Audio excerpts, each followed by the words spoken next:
Moin.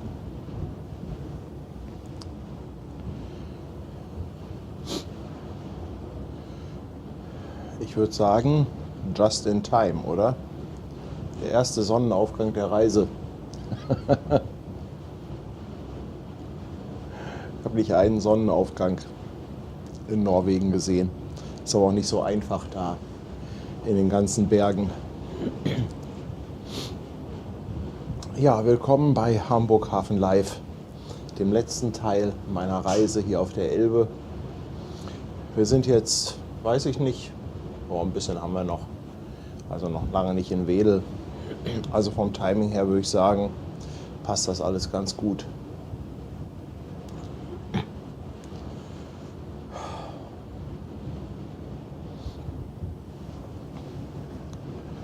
Aber bei dem Bild zeigt sich doch, dass Frühaufstehen belohnt wird.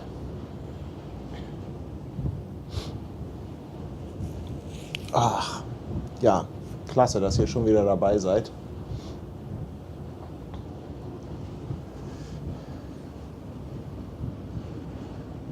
Tony, good morning. Ach Malte, wolltest du nicht pennen? Du wolltest doch pennen, mein Lieber.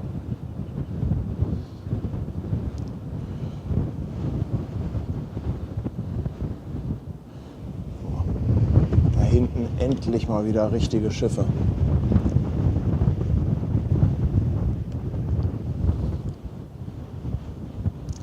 Ich weiß gar nicht, welches das ist. Das Containerschiff. Ach, Lüesand bin ich, okay. Okay. Die Kamera ist noch schief. Kann natürlich auch sein, dass das Schiff leicht Schräglage hat.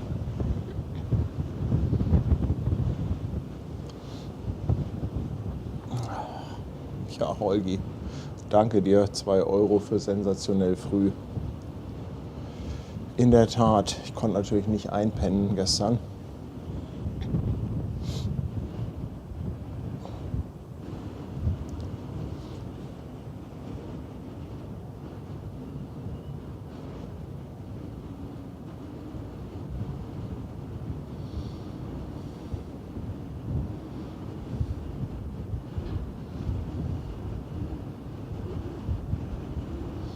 Ach, ist das schön, mal wieder einen Sonnenaufgang zu sehen. Die Joe, ich danke dir für eine verschenkte Mitgliedschaft. Ja, Mensch, ist die Reise schon wieder vorbei. Aber ich bin ehrlich gesagt auch froh, nicht, dass die Reise vorbei ist, aber wieder nach Hause zu kommen. Zu Hause ist einfach am schönsten.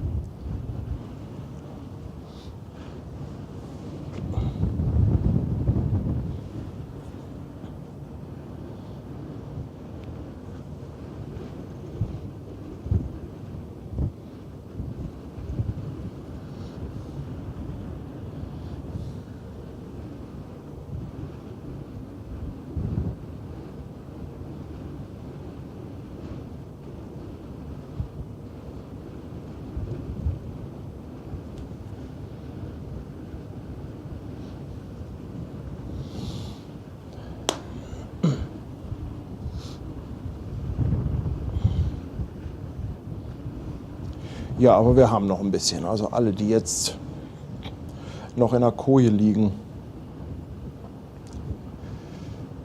die haben noch genug Zeit. Ja, ich weiß gar nicht, bin ich an der Elbcamp schon vorbei oder kommt die noch? Ihr müsst mir ein bisschen helfen heute. Ich bin noch leicht verpeilt.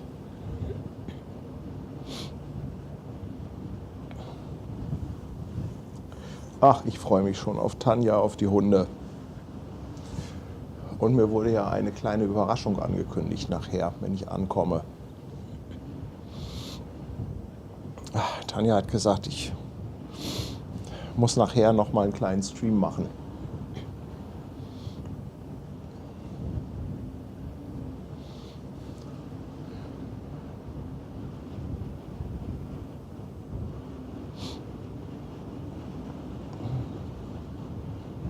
Ach, um 4:30 Uhr war ich schon auf der Elbcam.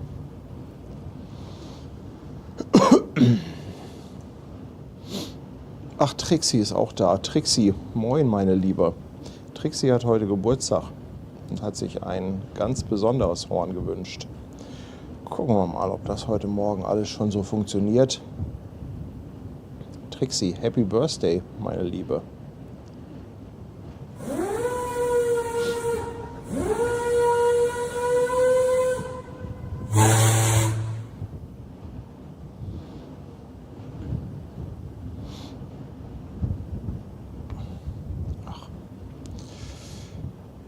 Lüesan vorbei, Höhe Uetersen. Die Joe, danke nochmal für 2 Euro.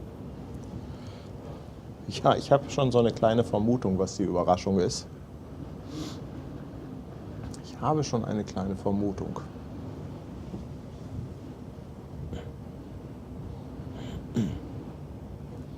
Elbcam schon vorbei, ja, okay.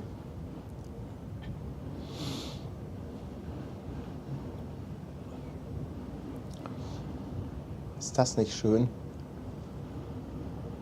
Was für ein Bild mit der Sonne hier. Doreen schreibt auch nochmal, vielen lieben Dank, dass du uns auf die Norwegen-Reise mitgenommen hast. Die Landschaft ist einfach atemberaubend schön. Ja, das stimmt. Das stimmt. Aber wir hatten keinen Sonnenaufgang.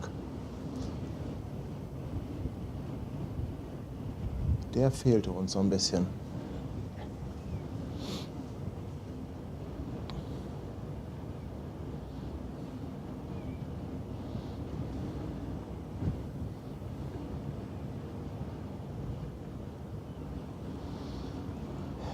Ja, nach dem Horn der Stettin seid ihr jetzt hoffentlich auch alle wach.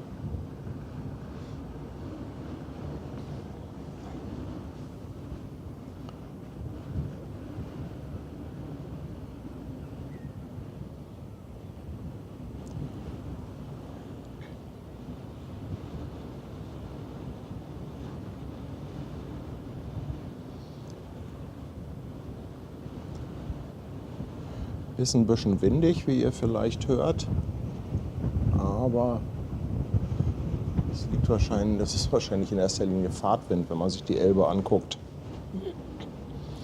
So richtig von Welle können wir nicht reden. Ja, ich bin mal gespannt, wo Brigitte uns erwartet.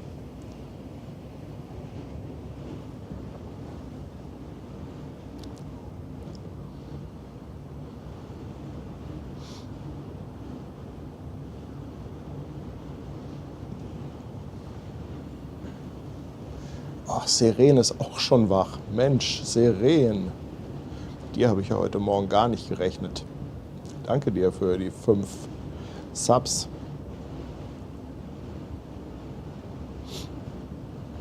Ah, Brigitte steht in Blankenese. Brigitte, wo stehst du denn da? Auf dem Bullen?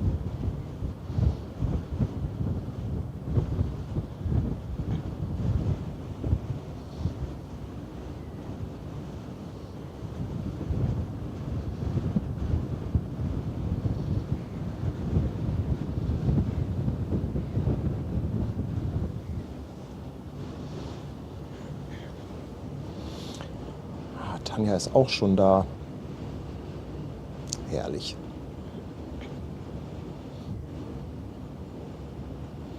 Schöner als jeder Fjord, die Elbe. Ja, Matze, da ist was dran. Da ist was dran.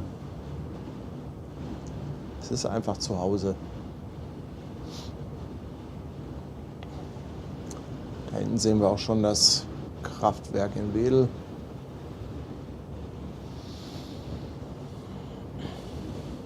Danke, Matze.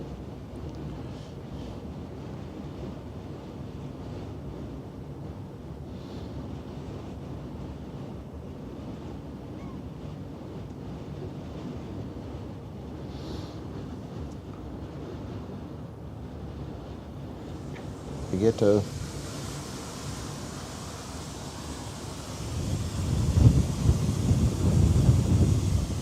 Jetzt haben die da oben die Scheibenwaschanlage an. Ich denke gerade, was spritzt denn hier schon so? Oben auf der Brücke waschen sie jetzt die Scheiben. Brigitte, Dankeschön für eine verschenkte Mitgliedschaft. Ja, Kaffee muss ich mir gleich auch erstmal holen, aber den gibt es ja erst ab 6. Ich weiß gar nicht, ob es am Homecoming-Tag irgendwie schon früher Kaffee gibt, aber ich glaube nicht.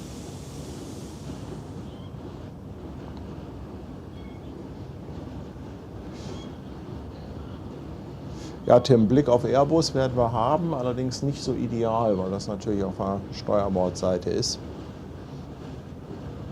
Aber ich denke, ein bisschen was werden wir da schon sehen können. Also das ist schon echt was Besonderes. Morgens zum Sonnenaufgang die Elbe rauf nach Hamburg, das ist schon echt was richtig Tolles. Ein richtig schönes Highlight der Reise. Bernhard ist auch schon wach. Moin Bernhard, danke dir für die 10 Euro. Vielen Dank für die wunderbaren Streams. Ja, sind auch einige zusammengekommen. Einige Streams.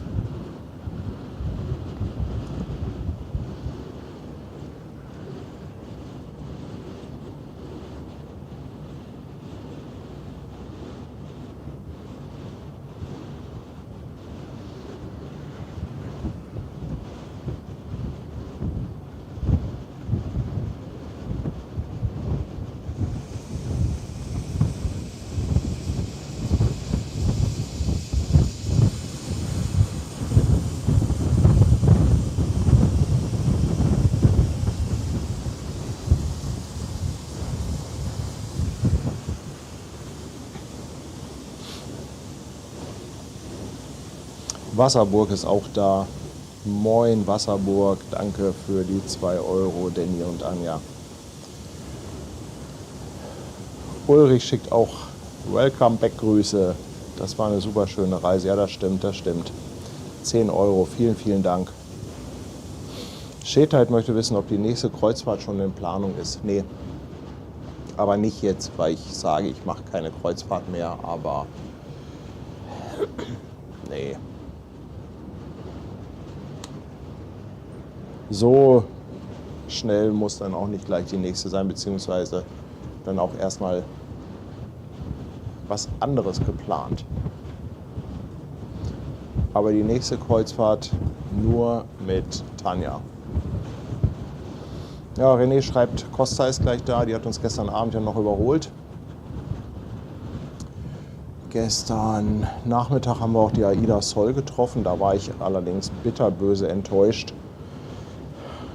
Die sind beide lautlos aneinander vorbeigeschlichen. Lautlos.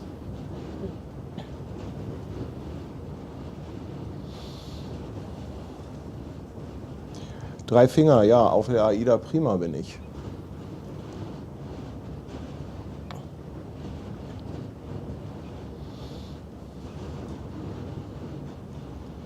Wookie, danke dir für die 2 Euro.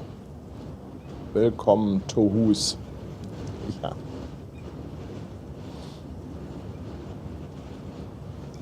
Was ist denn das eigentlich für ein Schiff da vor mir? Ein richtig schönes Containerschiff. Ach, war das herrlich. Gestern auf Rede habe ich auch ein paar gesehen. Also die Containerschiffe, die habe ich ja in Norwegen echt vermisst.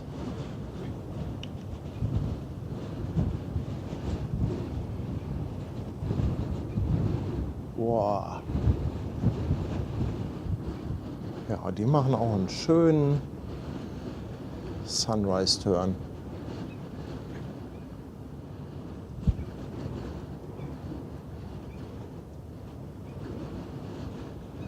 Die Adams ist das. Ah, okay.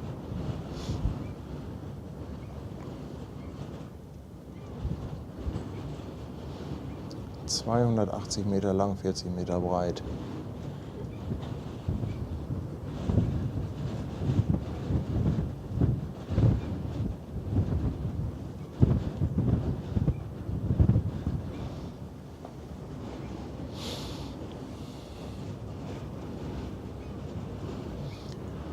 Guten Morgen, Marco Thiele.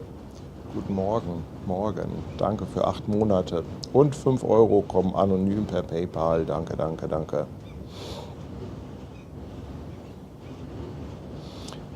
Shogun fragt, gibt es in Norwegen nicht so viele Containerschiffe? Da, wo wir gefahren sind, gab es halt jetzt nicht so viele. Ne? Ich denke mal, dass es in Norwegen auch Containerhäfen gibt. Aber also gesehen habe ich, glaube ich, keins.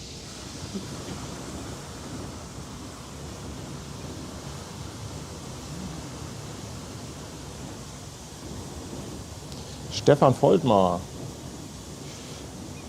Ich wünsche mir nachträglich das Horn der Hamburg Express. Das sollst du bekommen. Danke dir für 5 Euro.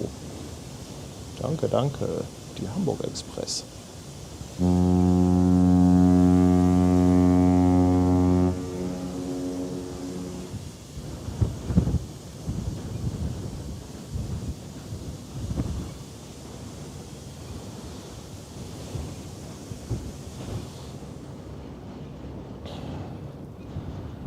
Klansi auf Twitch, willkommen an Bord, danke für deinen Sub. Ach, hinter mir fährt die Beate. Okay, hier kommt noch Bad Lüttes. Ja, und da hinten sieht man auch schon Hamburg.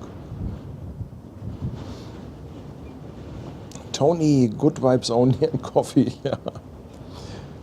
First coffee at 6. Thank you, Tony. 15 Euros. Thank you.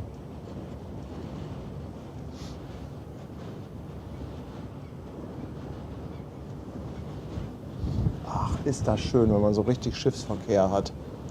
Was freue ich mich schon wieder aufs Bubendei-Ufer.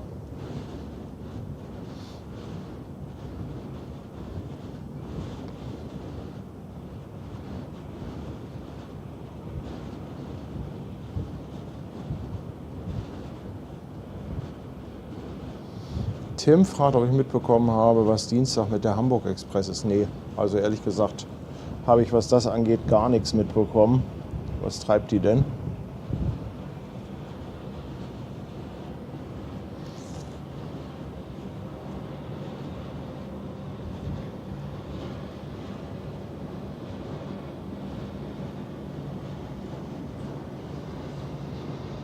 Ach, die kommt in Wilhelmshaven an. Ich dachte, es wäre jetzt irgendwas Besonderes.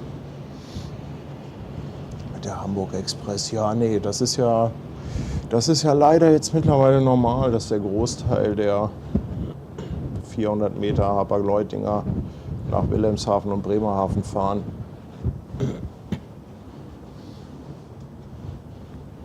Leider, leider.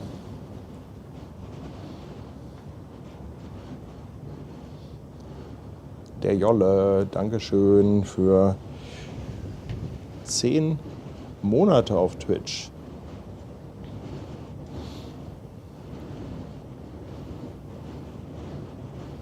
Ja, pack die Winterjacke ein, heute ist tropisch. Ich bin froh, dass ich sie wieder auspacken kann. Eingepackt hatte ich sie ja. Ach so, du meinst, ich kann sie wieder wegpacken, ne? Ja, soll. Hamburg soll ja heute auch irgendwie 32, 33 Grad werden. Wir haben ja überlegt, ob wir nachher nochmal so einen kleinen Stream machen, wenn die Prima wieder rausgeht. Aber da müssen wir mal gucken, wie heiß das wird, wie die Lust da ist. Aber erstmal gibt es ja, das ist ja noch nicht der letzte Stream. Also es gibt ja noch einen kleinen Nachschlag. Eine kleine Überraschung von Tanja.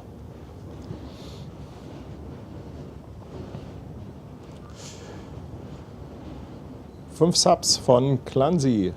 Herzlichen Dank. Dankeschön. Und eine Tüte Hallo Wach schickt Walter, Waltershof. Danke, Walter. 10 Euro. The Mighty Elbe River. Yes, Tony. Aber ist doch auch schön, das jetzt mal hier so zu sehen. Das ist doch auch schön. Also Anfahrt nach Hamburg. Jetzt kommt Wedel gleich. Um die Uhrzeit wird natürlich da nichts mit Schiffsbegrüßung sein. Ja, die Fische, die werden uns begrüßen, aber keine Schiffsbegrüßung. Seren, danke dir, 100 Bits.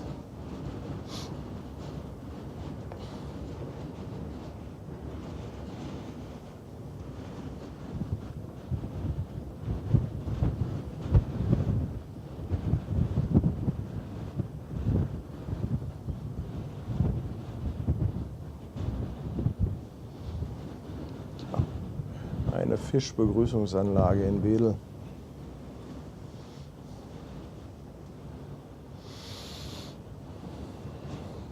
Vielen Dank fürs Mitnehmen auf Kreuzfahrt. Schickt Tanja. Tanja liebt Hamburg. Ein schöner Name. 9 Monate.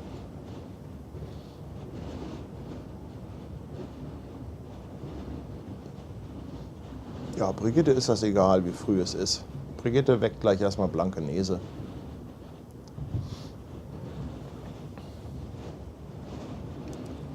Acht Monate auf Twitch vom Tigerbändiger. Danke dir. Lasst es 6 Uhr werden und Kaffee fertig sein.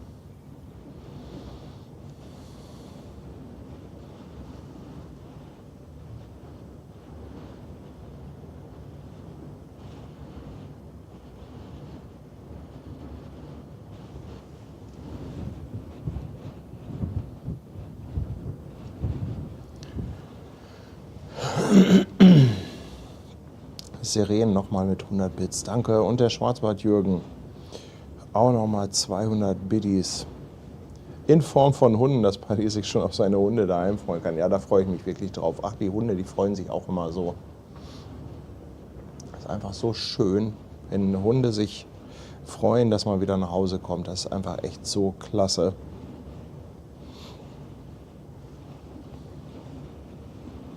Brigitte ist auch ohne Kaffee hellwach. Hey Remo, moin mein Lieber. Ach, verpennt hast du nicht, das Beste kommt ja noch. Wir sind jetzt gerade in Wedel.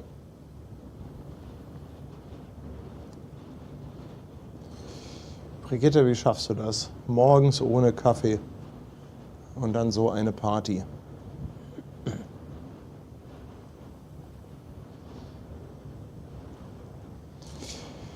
Lama Jana haut auch nochmal 1000 Biddies raus. Dankeschön für die sensationalen Streams der letzten Tage. Ja, das war doch echt schön, ne? Also Geiranger war natürlich echt der Knaller. Dann, wo war das denn mit der Gondel, mit der Seilbahn? Onnalsnes, glaube ich, war das. Auch richtig schön, war auch richtig gut. Und Flom auch sehr schön mit dem Wasserfall da oben. Seren, danke dir. Nochmal ein Fünfer. Nochmal ein Fünfer Subs, Mensch. Ist ja schon wieder Eskalation hier heute Morgen.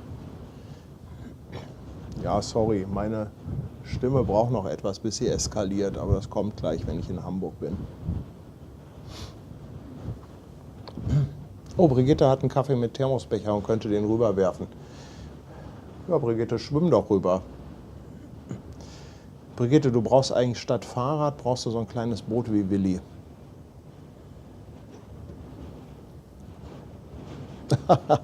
Eine Anzahlung für die erste Metal-Kreuzfahrt. Dankeschön, Clancy. 666 Bits, danke, danke.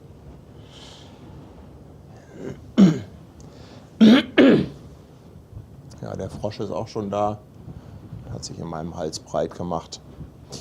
Ob ich Helgoland gesehen habe? Ja, also es war gestern Abend sogar sehr schön. Ne? Wir sind ja sind wir die ganze Zeit so mit 15, 16 Knoten gelaufen und dann haben wir aber Fahrt rausgenommen.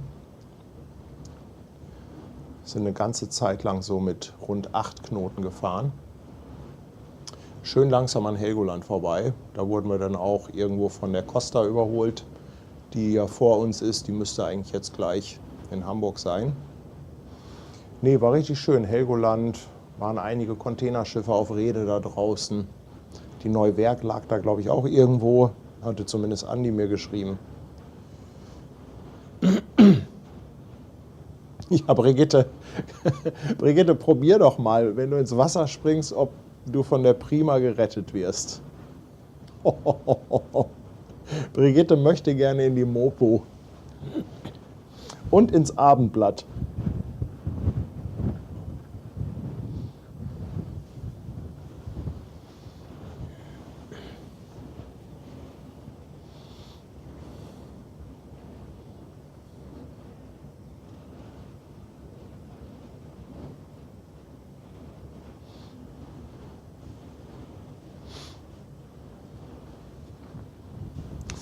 Ja, hier haben wir jetzt gleich auf der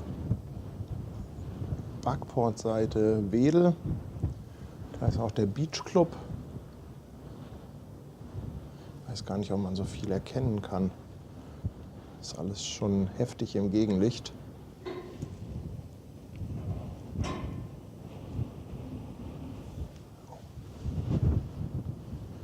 Ich glaube, am Vormast tut sich was.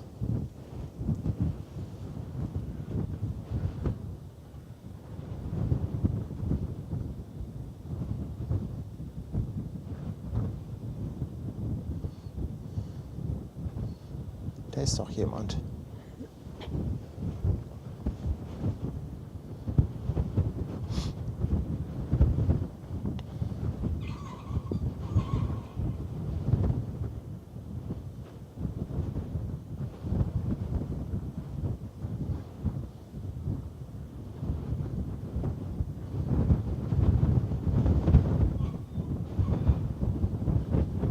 Was hat uns diese Flagge beschäftigt?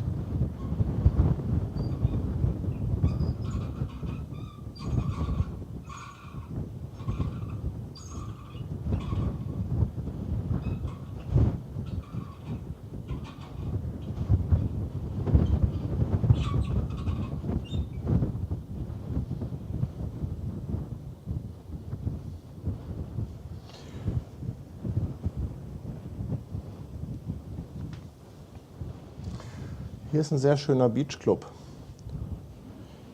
Der, ich glaube 28 Grad heißt er. Direkt am Strand, also ist halt auch ein richtiger Beachclub. Nicht irgendwas mit aufgeschüttetem Sand. Echt schön da.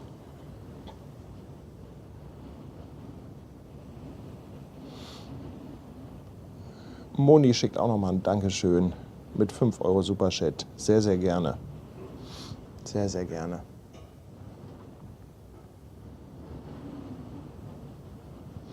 Oh, wir hatten auch schon wieder einen Hype-Train, sehe ich gerade auf Twitch. Also Twitch ist ja richtig wach heute Morgen. Was ist denn los mit euch?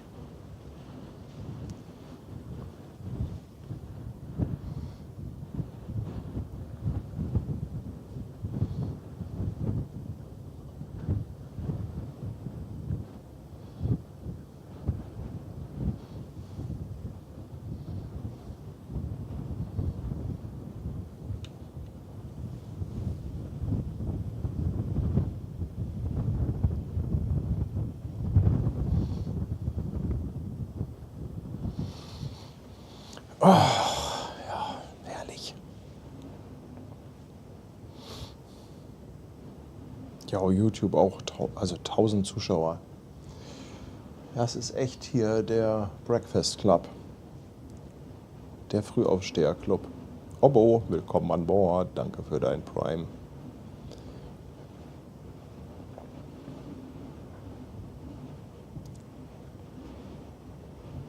Stimmt, auf Twitch haben sie alle durchgemacht. Ja, hier ist die Schiffsbegrüßungsanlage in Wedel. Das Schulauer Fährhaus.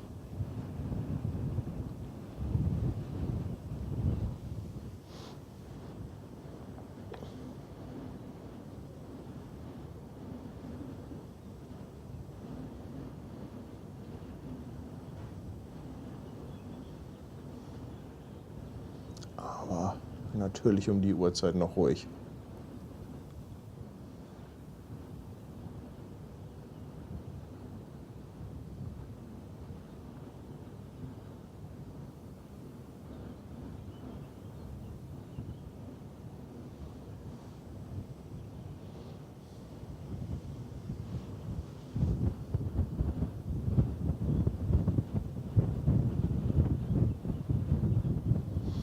Nächstes Etappenziel ist dann Blankenese.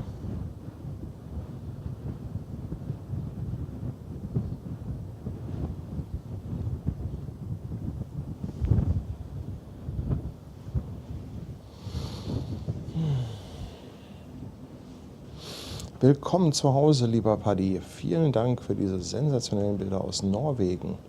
Ein lieber Geburtstagsgruß geht auch an meinen Schatz, schreibt der René und ist seit 15 Monaten schon dabei. Ja, dann sage ich auch mal herzlichen Glückwunsch an deinen Schatz.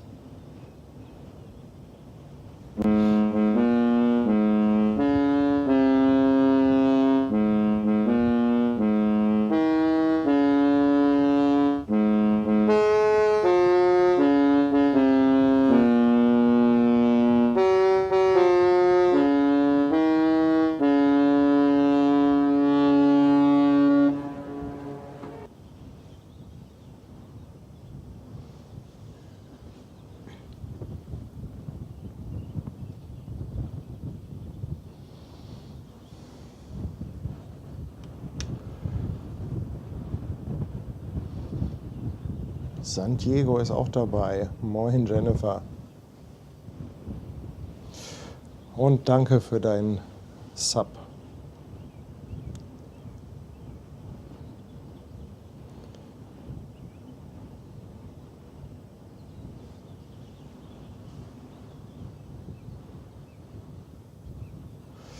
So, da seht ihr auch mal die beiden Türme aus der Nähe, die wir ja sonst immer nur von Weitem sehen.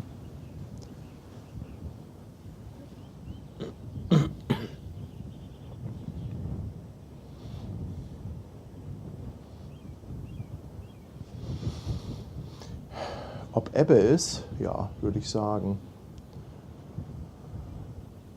Kann es gar nicht genau sagen, aber es sieht so ein bisschen so aus, als ob es rausströmt.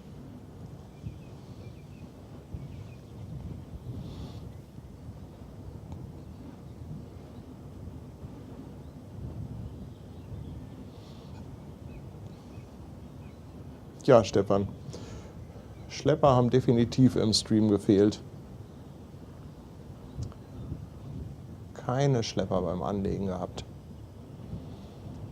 Andreas, moin mein Lieber. Für extrem frühes Dingsbums und Gedöns. Ich danke dir für 5 Euro, mein Lieber.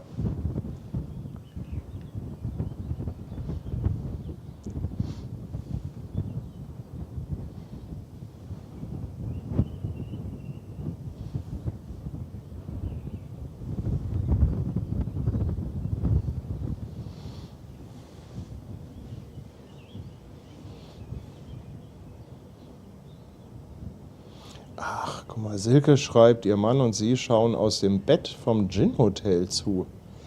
Dann könnt ihr ja gleich gucken, wenn wir ankommen. Ach, schreiben sie ja auch. Und man muss auch Dinge zu Ende lesen. Oh mein Gott, ist das noch früh. Danke, danke. Herrje. Kai, ich danke dir für 2 Euro. Jürgen ist auch da und schreibt, moin, bin mit der Kamera entgegengekommen. Jürgen, wo stehst du denn?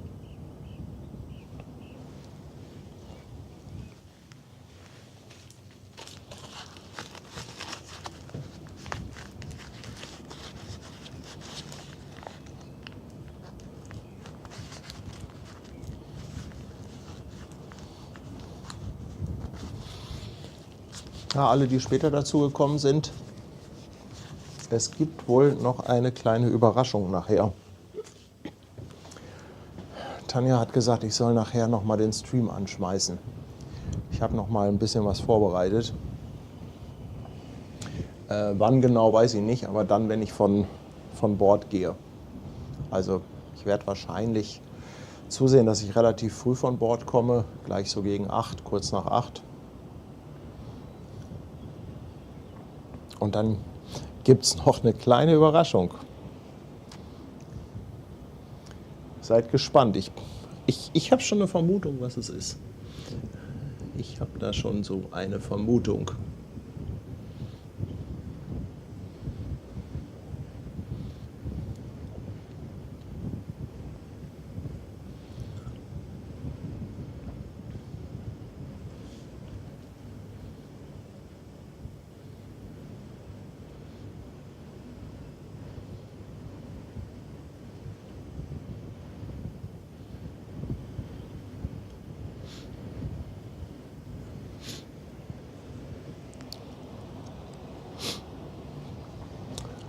Kai Schumacher, danke dir für die 2 Euro. Oh, ist das toll, ey. Hamburg, Hafen, Kräne.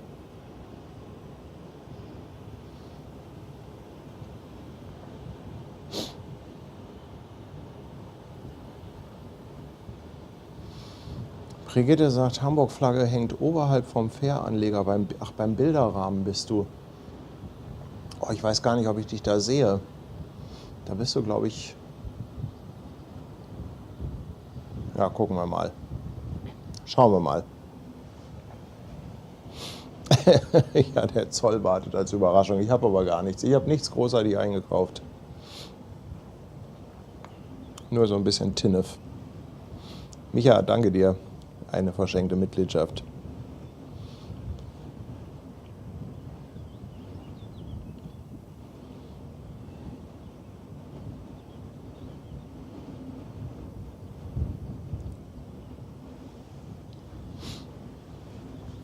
Nein, Andreas, du bist nicht krank. Aber so ein bisschen wie Selbsthilfegruppe fühlt sich das hier schon an.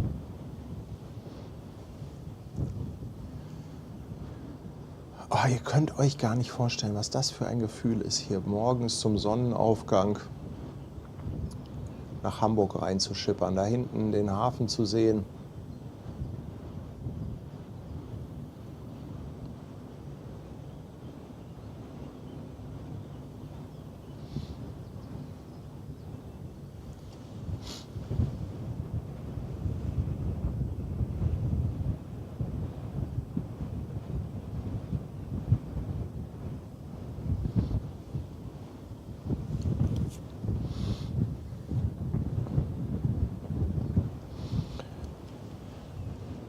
Ja, gleich Wegdienst in Blankenese.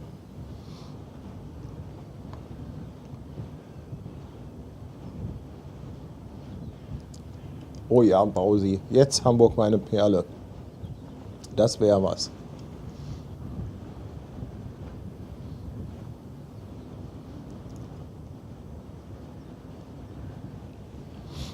Nee, Brigitte höre ich noch nicht. Ganz so krass ist das dann doch nicht.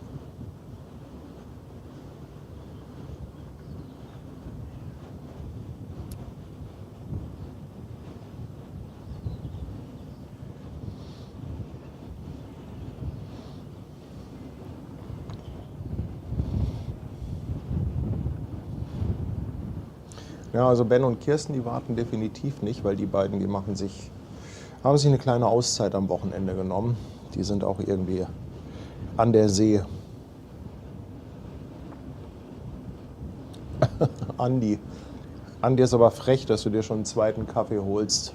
Ich habe noch nicht mal den ersten.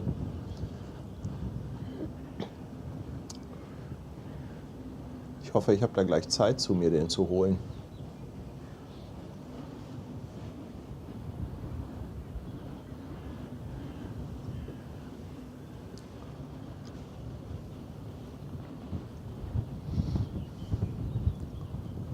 Hier ist übrigens auf der linken Seite das Falkensteiner Ufer.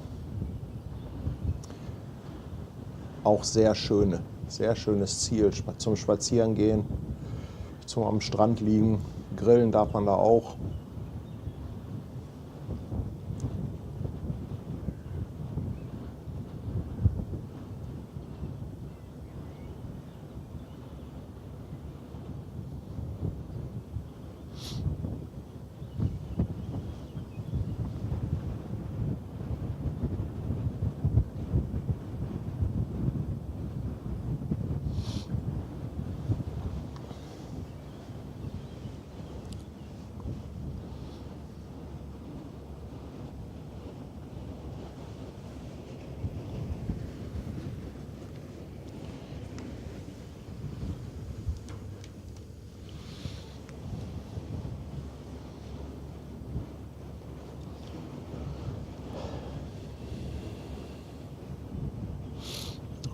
Auch Diana, das reicht, wenn du den Chat mit einem Auge liest. Du kannst ja das andere Auge nehmen für das Bild. Niklas ist auch da. Mensch, ach, was hab ich die Fähren vermisst. Was hab ich die Fähren vermisst, Leute. Oh, das hat mir richtig gefehlt. Die Fähren und die Fährenfahrer.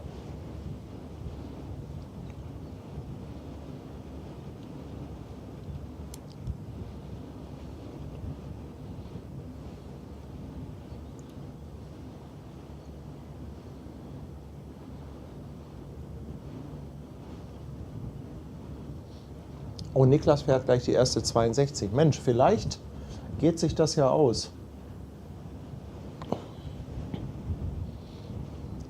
Jürgen sagt, er kann mich sehen. Ja. Wo stehst du denn?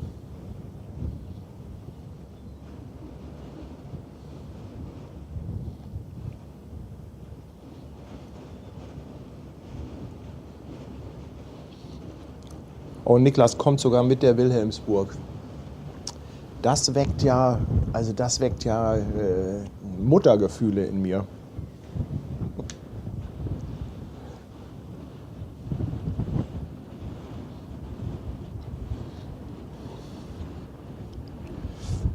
Hier am Falkensteiner Ufer hat auch die DLRG einen Stützpunkt.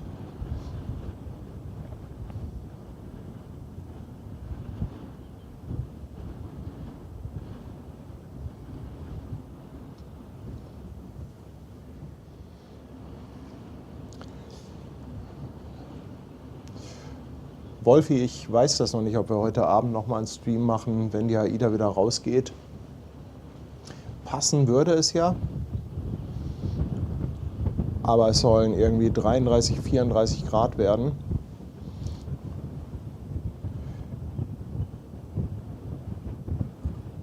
Und mal gucken, wie ich dann so abstehe. Ach Jürgen, Empfangskomitee Bubendeiufer, Mensch. Ja, ich hoffe, ich sehe ein bisschen was. Ich bin ja leider auf der Backbordseite. Aber so schräg nach vorne raus, das müsste eigentlich funktionieren.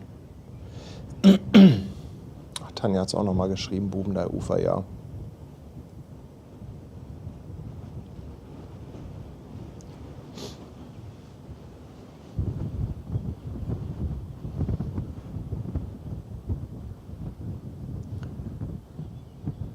So, jetzt fahren wir Blankenese vorbei und vielleicht ist dann ja Kaffeezeit.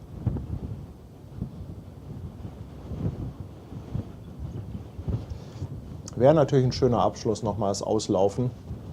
Vielleicht machen wir das auch relativ kurz, dass wir wirklich sagen, 4:45 Auslaufen mitnehmen und dann Ende. Weil bei 30, 33 Grad deiner Sonne stehen, das ist schon eine Herausforderung für Mensch und Maschine. Andreas Westphal, Mensch, 20 €. Danke, danke. Danke an Paddy, Tanja, Mods und Community. Ja, das war wirklich großartig. Das war wirklich großartig. Beatrix haut auch noch mal eine Mitgliedschaft raus. Dankeschön. Ach ja, aber auf Niklas und die Wilhelmsburg freue ich mich ja jetzt. Ich hoffe, dass das passt.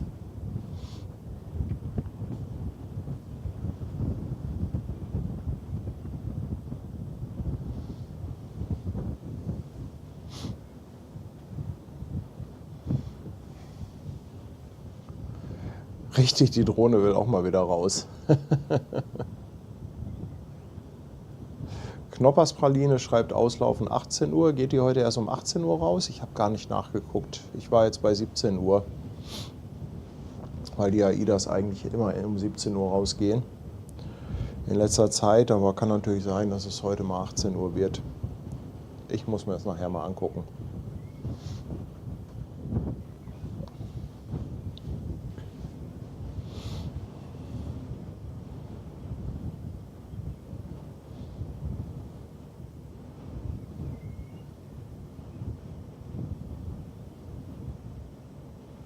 Ja, ich tau wieder auf von 14 auf 33 Grad. Wetter hätte ein bisschen besser sein können in Norwegen, aber es ist halt so, ne? Jeder sagt dir das, der schon mal in Norwegen war. Jeder sagt dir, nimm für den Sommerurlaub in Norwegen alles an Klamotten mit, von der Badehose bis zur Daunenjacke.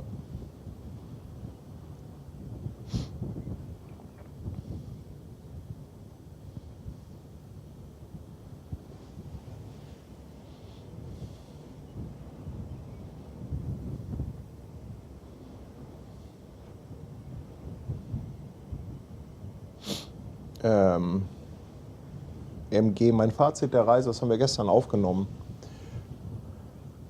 Aber es wird wohl einen kleinen Moment, also ein paar Tage dauern, bis der Fabian das postet.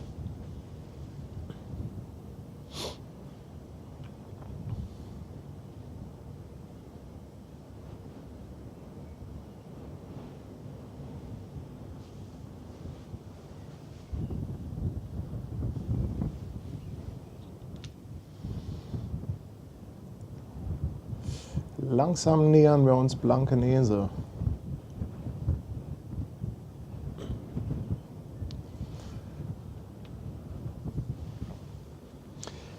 Oh, Brigitte muss aber laut sein. Ich glaube, dass man die kaum sehen wird in dem Gegenlicht. Aber es gibt da so einen schönen Bilderrahmen, wo man halt ganz toll Bilder durchmachen kann. Und da steht sie wohl mit ihrer Flagge.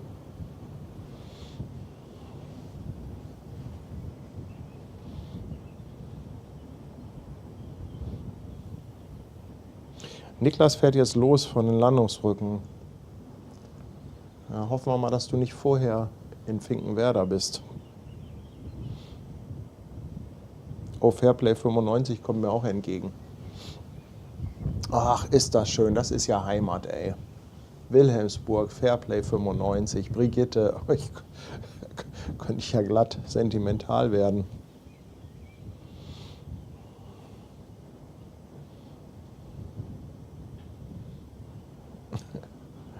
Niklas, ich kann doch da auch nichts für, dass wir so am Kriechen sind.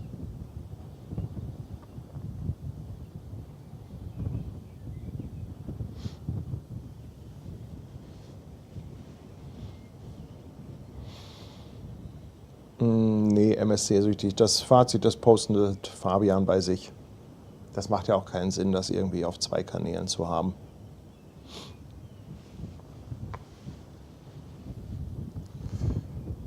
So, jetzt muss ich gleich mal gucken. Hier sind wir gerade bei Uwe.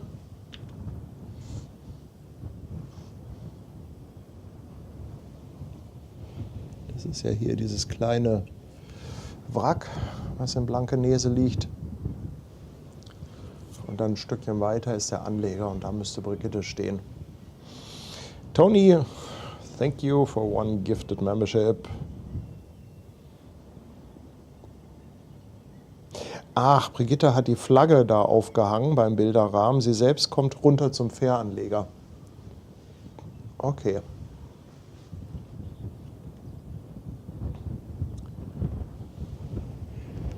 Der kommt da gleich.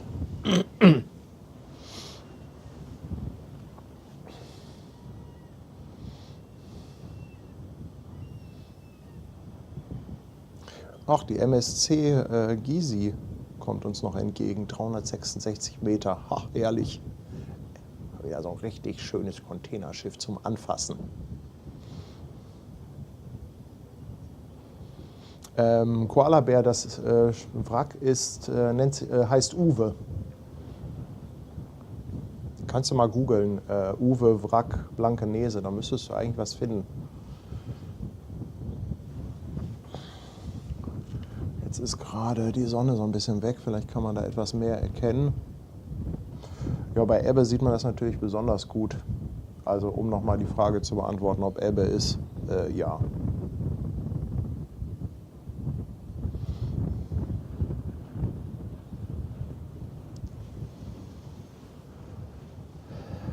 Ja, und da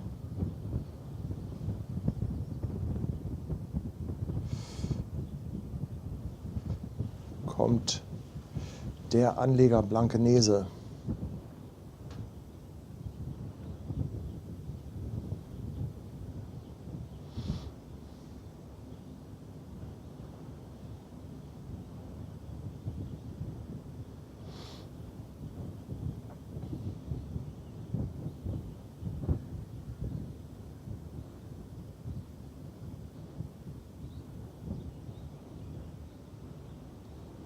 glaube, das wird alles nichts mit dem Kaffee.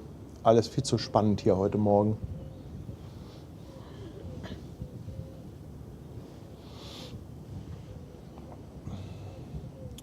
Jürgen, ich danke dir vielmals für dein Reeperbahn-Upgrade. Dankeschön.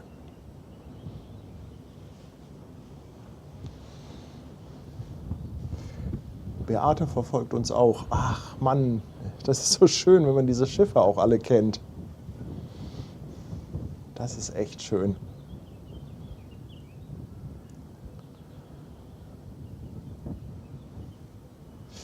Ich weiß gar nicht, ob Brigitte heute auch ihre Leuchtjacke anhat.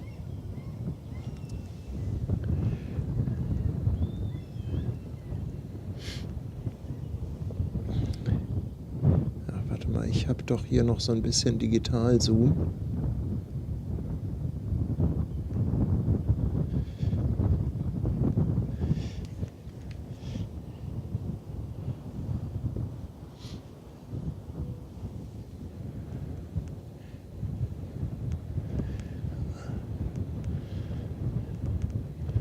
Ich kann leider gerade nicht so viel sehen, wegen Gegenlicht, aber wahrscheinlich kann ich gleich was hören.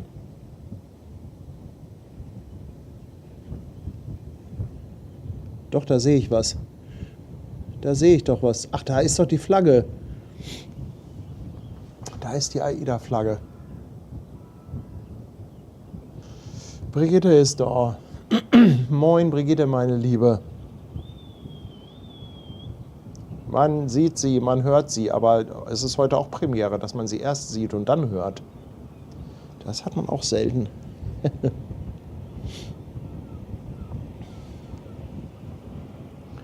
Ach, Brigitte, du bist echt eine verrückte Nudel. Lotse kommt auch schon.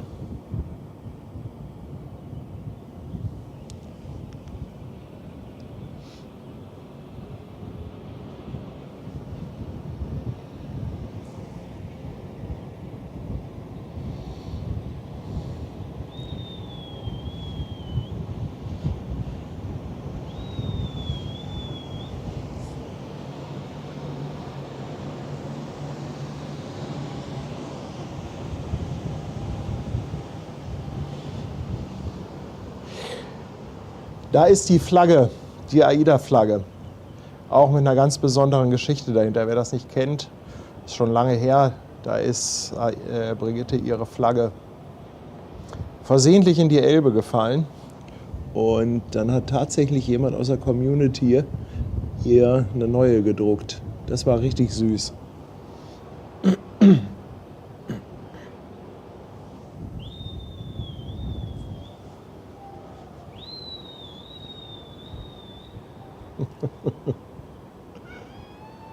Eskalation.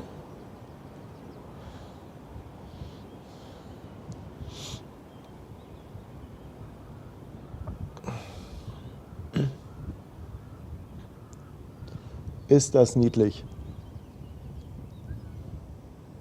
Sie tanzt sogar. Mal gucken, ob wir Brigitte gleich noch mal am Fischmarkt sehen. Ich glaube, so schnell ist sie nicht. Ach, herrlich. Herrlich.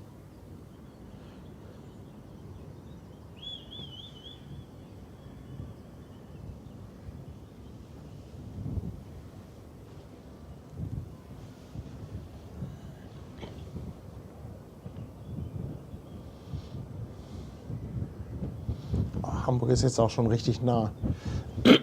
Ich glaube, das ist ein guter Zeitpunkt, sich einen Kaffee zu holen. 53. Ich glaube, das schaffe ich. Ich bin mal kurz weg.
Frechheit. Kein Frühaufsteher-Kaffee da. Jetzt muss ich doch noch mal mein Fazit der Reise ändern. Ach, sag mal, kann das sein, dass Brigitte hier neben mir herfährt?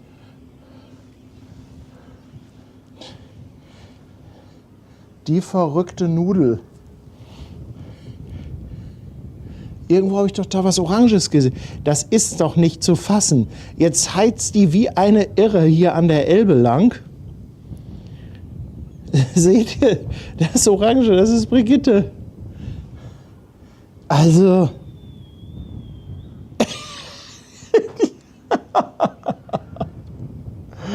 Oh, Brigitte, Brigitte, Brigitte. Mann, oh Mann, ey. Ja, aber ich schwenk mal zu Airbus rüber. Auf jeden Fall ein Blick wert. Vor allem stehen da auch gleich noch ein paar von den historischen Fliegern. Anton, moin mein Lieber, ich danke dir für 5,99. Ach, Tanja schreibt, das wollte sie eh machen. Ja, habe ich natürlich nicht mitbekommen. Aber Wahnsinn, echt Wahnsinn. Die bleibt überall stehen und macht ein Foto. Alter, ist das nicht schön, wenn jemand so viel Lebensfreude hat? Also mal ehrlich, ja? Diese Lebensfreude ist einfach ansteckend. Andi, danke dir für 5 Schweizer Franken. Paddy im Laufschritt, Arme und Beine ergebene Scheibe. Danke, danke. Ja, keine Ahnung. Entweder die haben sich mit dem Frühaufsteher-Kaffee verspätet oder es gibt einfach keinen heute.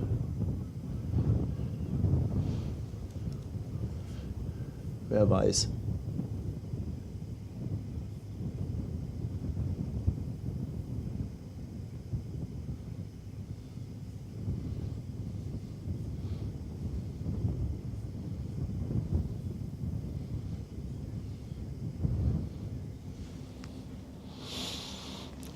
Seren ist schon wieder im Eskalationsmodus. Danke für nochmal 5 Subs auf Twitch. Danke, danke, mein Lieber. Kirkel ist übel Gönne. Oh, jetzt kommt uns auch einiges entgegen an Schiffen. Och, ist das schön, Leute, ist das schön. Herrlich, herrlich, herrlich. Ja, es ist noch nicht 6 Uhr, habt ihr natürlich absolut recht, aber da war wirklich null an Vorbereitungen am Laufen. Also da war jetzt noch nicht irgendwie jemand, der da was hingebracht hat oder so.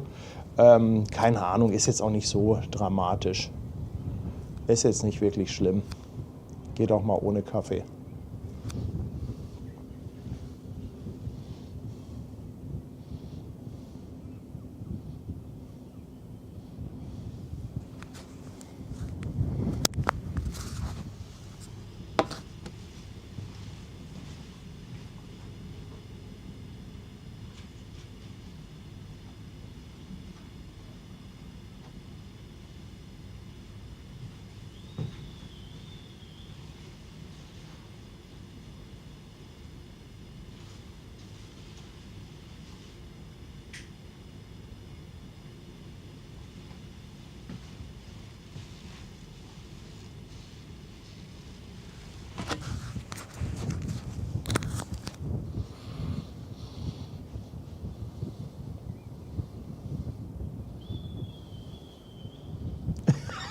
Dieses Pfeifen die ganze Zeit. Dieses Pfeifen.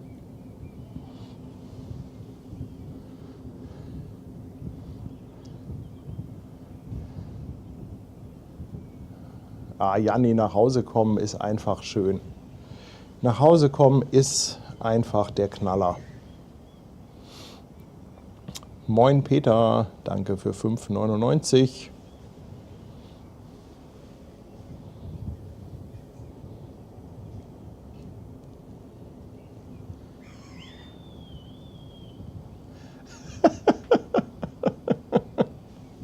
Also das Das so mitzuerleben mit Brigitte ist echt süß.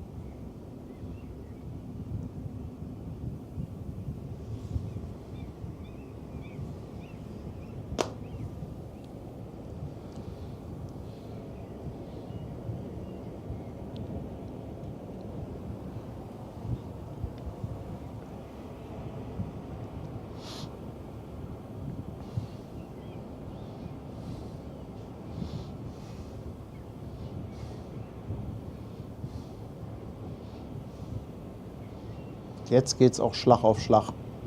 Jetzt sind wir gleich da. Da kommt noch die fette MSC uns entgegen.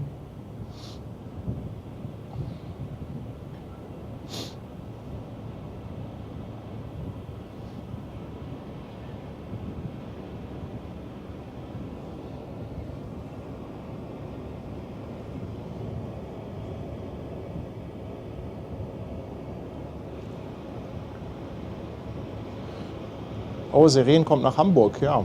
Musst du mal Bescheid sagen. Vielleicht passt das ja, dass du mal im Stream vorbeikommst. Navi Baltic, auch ein alter Bekannter.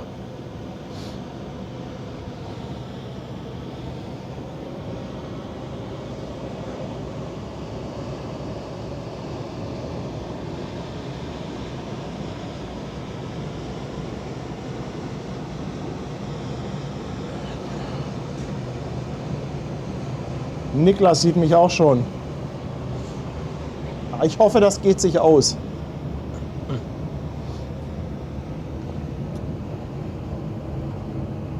Jetzt sind wir gleich auf Höhe der Start- und Landebahn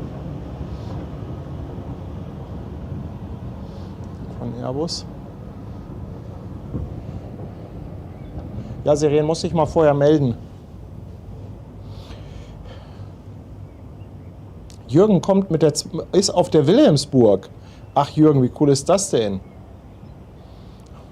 Danke für die 2 Euro. Und Stefan G. hat auch nochmal 5 Euro in den Pott gehauen. Danke Stefan, vielen Dank für die tolle Reise, schreibt er. Das war ein sehr schönes Erlebnis. Viele Grüße von Stefan und Mattis aus Potsdam. 17 Monate dabei mit dem Welcome Back Miss BK.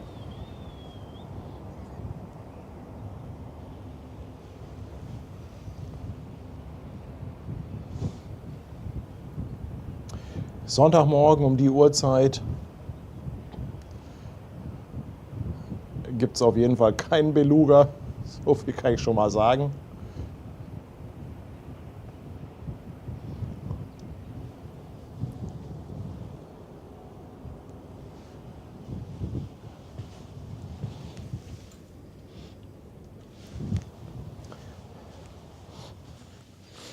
Ja, jetzt ist definitiv auch keine Zeit mehr zum Kaffee holen.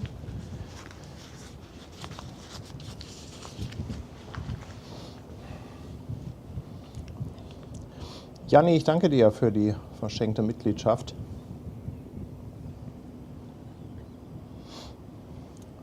Richtig auf die Start-Landebahn gucken kann man jetzt leider nicht von der Backbordseite. Aber die MSC hier, das ist doch eine schöne Begrüßung, oder? Ja, wann läuft die AIDA Brigitte vom Stapel? Ja. Bin mal gespannt, wie sie die nennen. Ich habe da letztens schon drüber nachgedacht, was so namensmäßig passen könnte zu den Neubauten.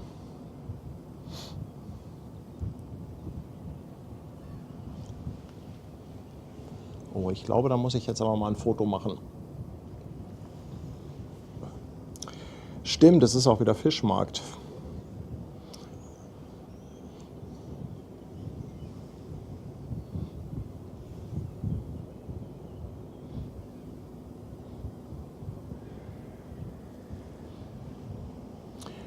Ja, und alle, die das noch nicht mitbekommen haben, Tanja meinte, es gibt noch eine Überraschung. Und deshalb soll es nachher noch einen kleinen Mini-Stream geben, wenn ich von Bord gegangen bin.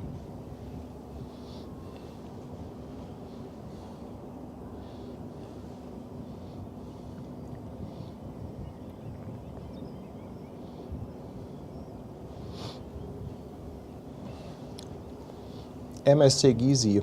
Oh, auch ziemlich neu, Baujahr 2023. 365 Meter lang.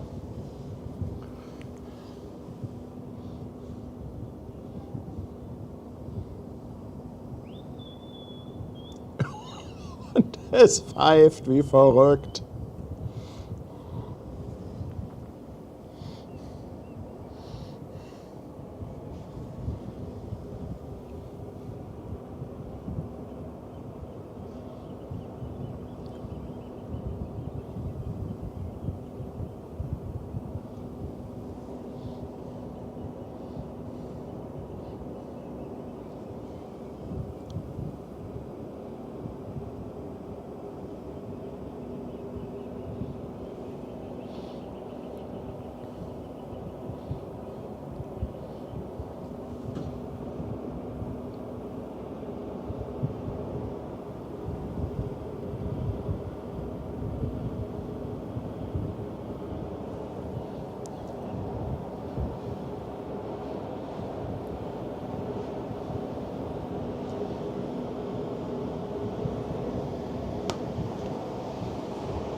Ach, wie habe ich diese Giganten vermisst.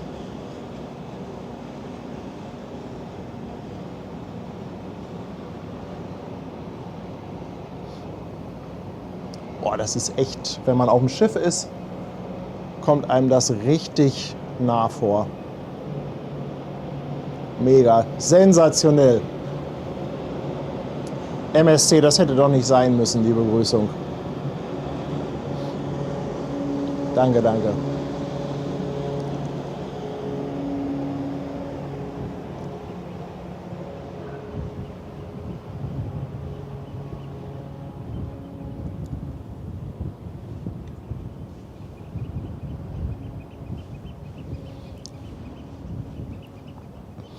Andi ohne Haare, willkommen auf der Speicherstadt.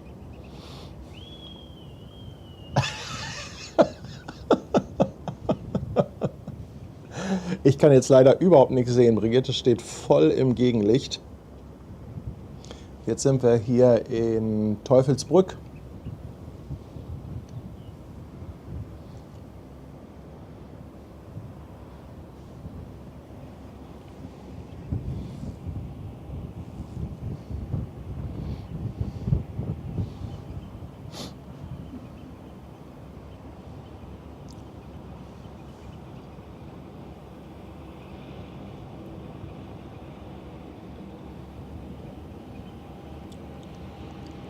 Da ist noch ein Lotse.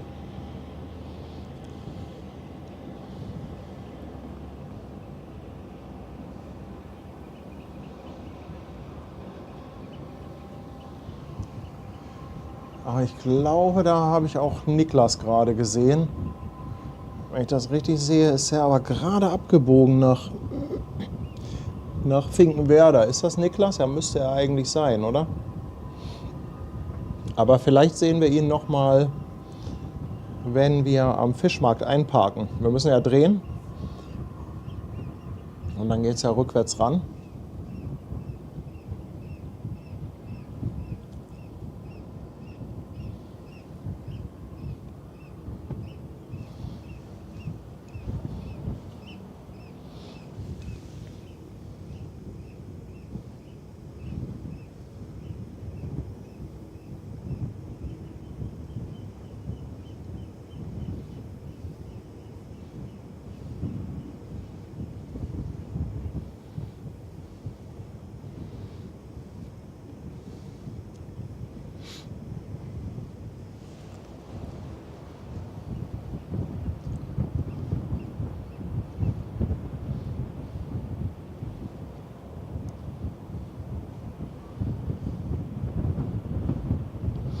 Ja, jetzt kann ich es auch erkennen. Also das ist Niklas da hinten, der da gerade in Finkenwerder anlegt.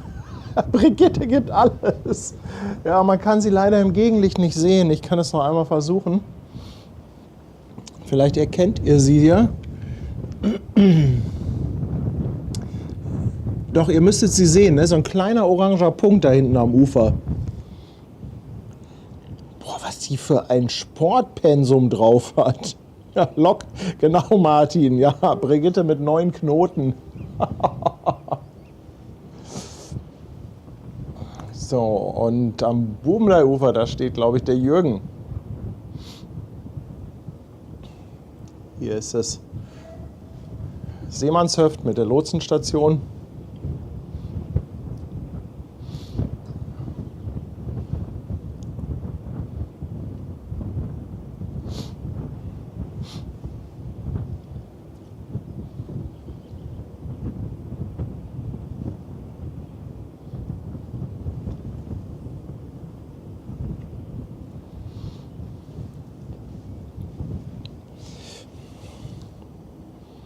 Ute, danke.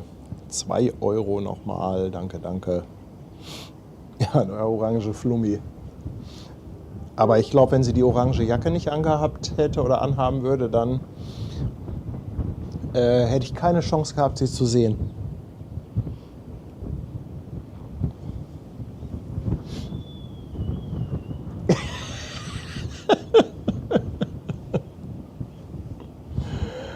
Ach. Moin, Opa.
Jetzt gleich Bubenlei-Ufer, da müsste dann der Jürgen ja stehen.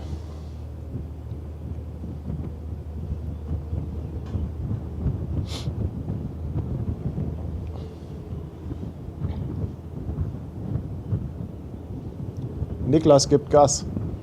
Ja, wir dümpeln hier so hin. Solltest uns ja problemlos überholen. Wie geil.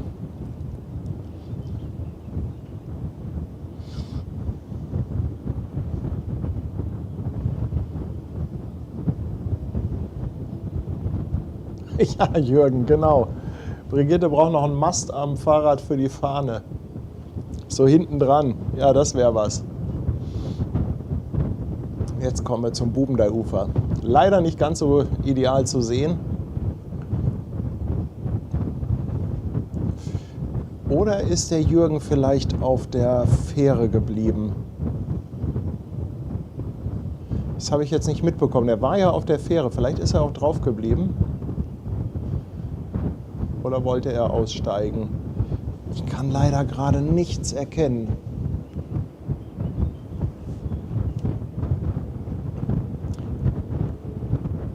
Irgendjemand steht da.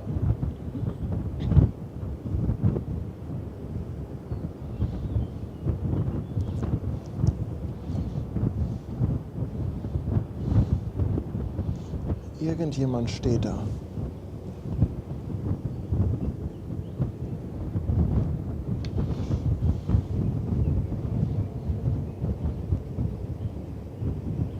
Ach, Niklas schreibt, er ist bei ihm oben. Ach, das ist ja cool. Ja, dann überholt ihr uns ja gleich bestimmt.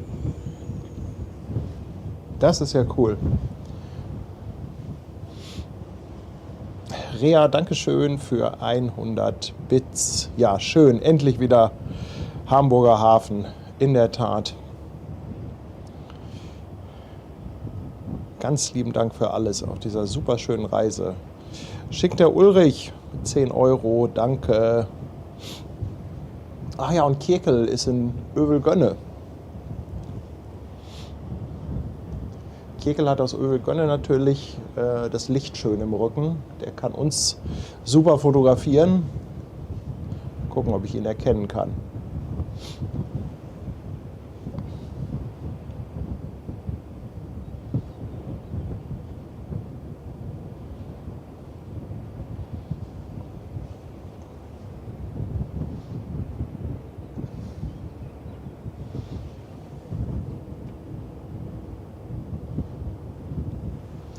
Was für eine Begrüßung. Ruth, Ben und Kirsten, die sind an der See. Die machen das Wochenende Kurzurlaub. Wilhelmsburg ist schon neben mir. Abgefahren, danke dir für 400 Bits. Muss man hier gucken. Ach, moin.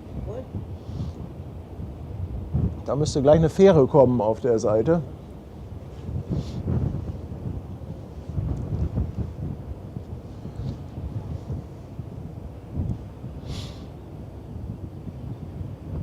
Janni, ja, Tanja wartet in Steinwerder auf mich, aber sie hat gesagt, es gibt noch eine kleine Überraschung. Ich habe da so eine Vermutung, aber deshalb wird es nachher auch, ich weiß nicht genau wann, also die Uhrzeit kann ich auch nicht sagen, aber irgendwann so 8:30 Uhr, 9 Uhr rum, irgendwann gibt es nochmal einen kleinen Mini-Stream. Tanja hat gesagt, ich soll die Kiste nochmal anschmeißen. Ich muss erstmal meine ganzen Koffer von Bord wuchten. Ich habe die jetzt nicht vor die Kabine gestellt, weil das würde dann alles zu lange dauern. Ich muss die also alleine runtertragen. Ich werde, ja, sobald wir angelegt haben, werde ich sofort meine Sachen packen und fluchtartig das Schiff verlassen.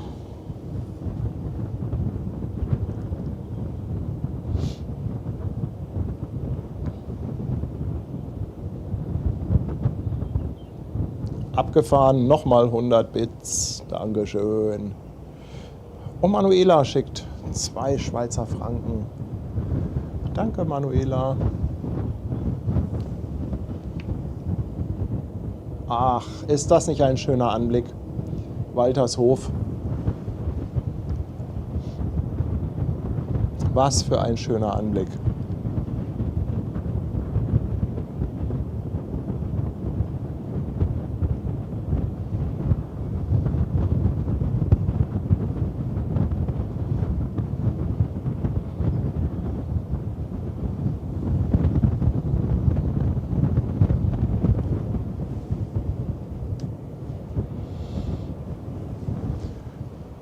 Ja, Ruth, danke für die Bilder von dem Feuer. Also ich habe gestern auch schon was bekommen. Haben uns ein paar Leute Bilder geschickt von dem großen Feuer. Wo war denn das? War das Ondalsnes? Wo dieser riesige Palettenstapel gebaut wurde. Der wurde jetzt gestern Nacht angezündet.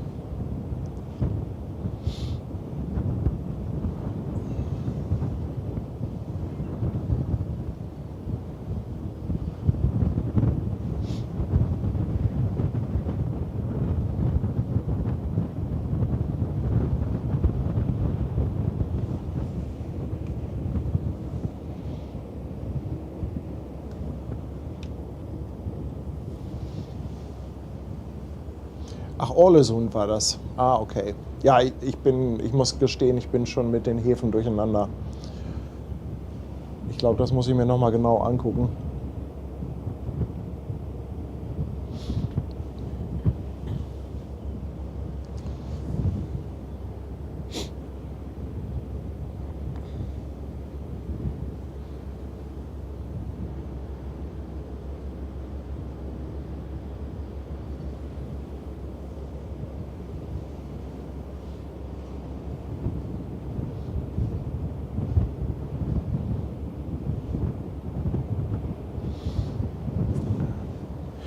Wilhelmsburg überholt links. Ja, ich sehe sie noch nicht. Die muss, damit ich die sehe, muss sie fast an uns vorbei sein.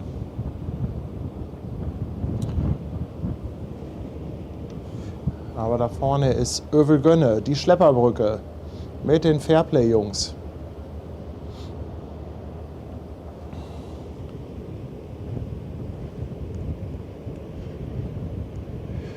Ja, oh, Kekel, also das ist gerade eine echte Herausforderung. Aber dafür kannst du sicherlich ein schönes Foto von uns machen.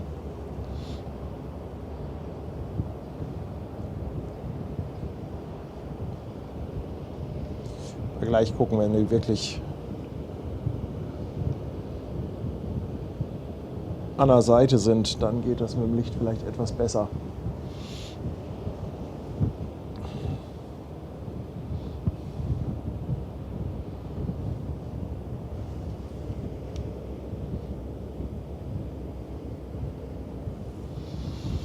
Ach, die 95 ist an der Adams dran, ja. Ich weiß auch ehrlich gesagt gar nicht, ob Philipp an Bord ist und ob der das mitgekriegt hat, dass ich hier in Norwegen bin.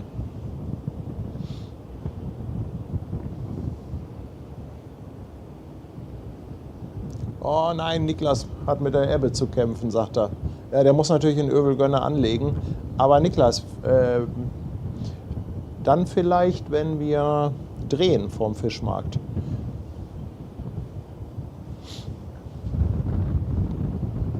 Ich sehe ihn aber, ich sehe Niklas. Aber er kämpft, aber er muss in Övelgönne anlegen.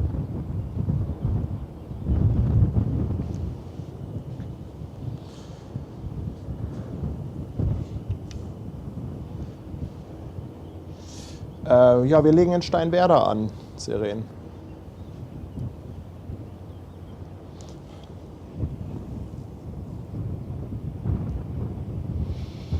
So, ich glaube, jetzt geht das so ein bisschen mit dem Licht.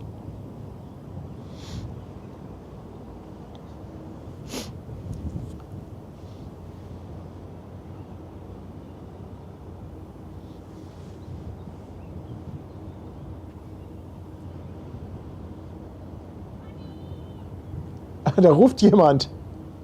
Ich kann aber nie. Ist das geil. Wie geil ist das denn? Ich höre euch, aber ich kann nicht zurückschreien, ey, hier die ganzen Nachbarkabinen.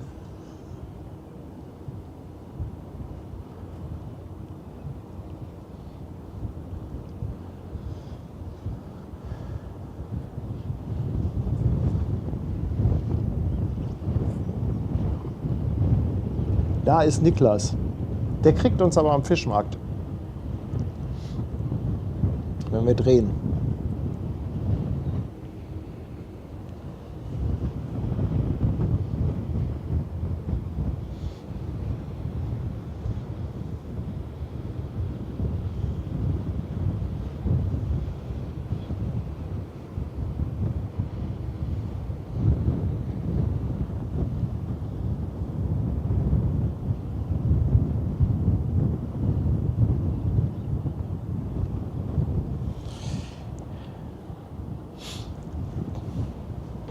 Nochmal 2 Schweizer Franken von Falling Dragon. Dankeschön.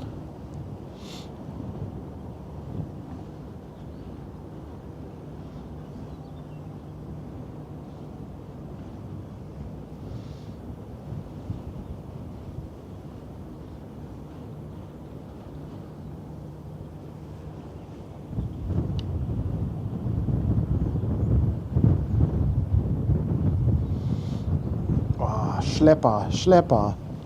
Was habe ich sie vermisst?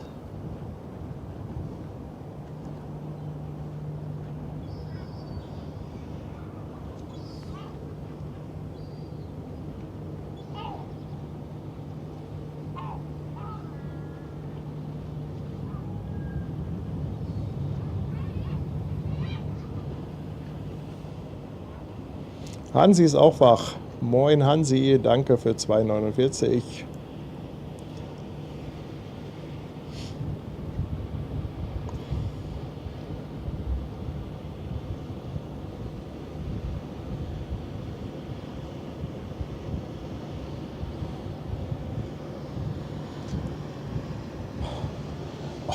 schön. So schön.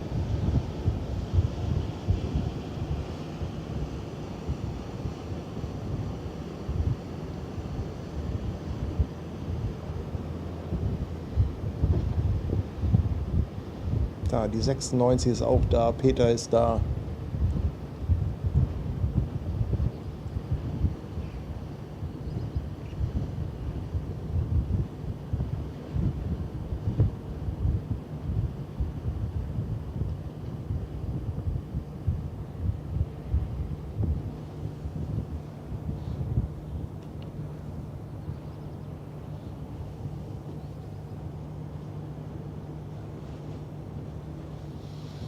Und dann sind wir schon Altona, Dockland.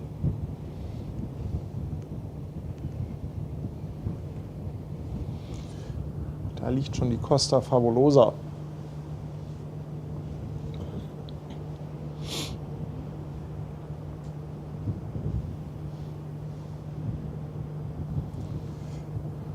Ja. An der geht es noch vorbei und dann rückwärts in den Vorhafen und dann in den Kaiser Wilhelm Hafen nach Steinwerder. Ritter der Bockwurst, ich danke dir für 5 € und im 5. Monat auf Twitch dabei, der TomTom. Ich danke dir vielmals für die Verlängerung.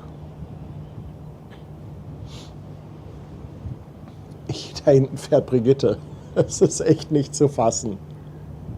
Leute, was ist das für eine Begleitung?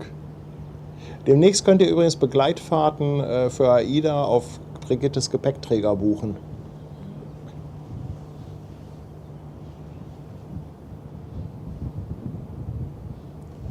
Da ist auch die Pegelanzeige. Also Ebbe 75 cm.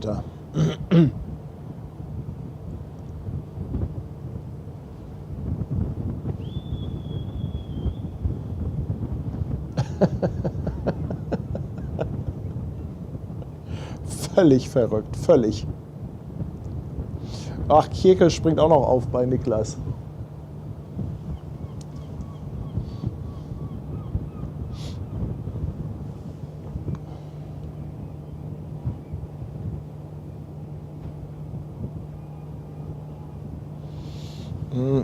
Christian Gutschau, schau doch mal bitte bei uns auf YouTube, da haben wir von der Kreuzfahrt ein FAQ-Video gemacht. Da hat der Fabian, mit dem ich unterwegs war, ganz, ganz viele Fragen beantwortet. Zur Kabine, zu Preisen, alles Mögliche. Also wirklich alles.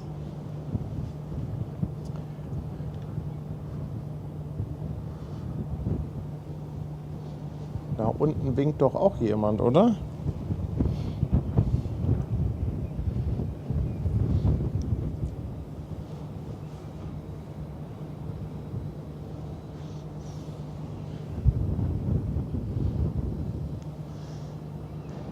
Dockland. Da winkt jemand.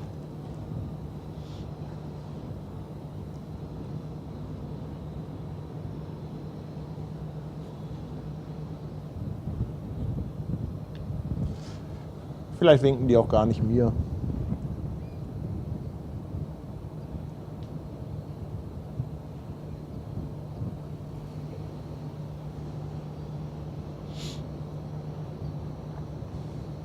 Niklas hat alle eingesammelt.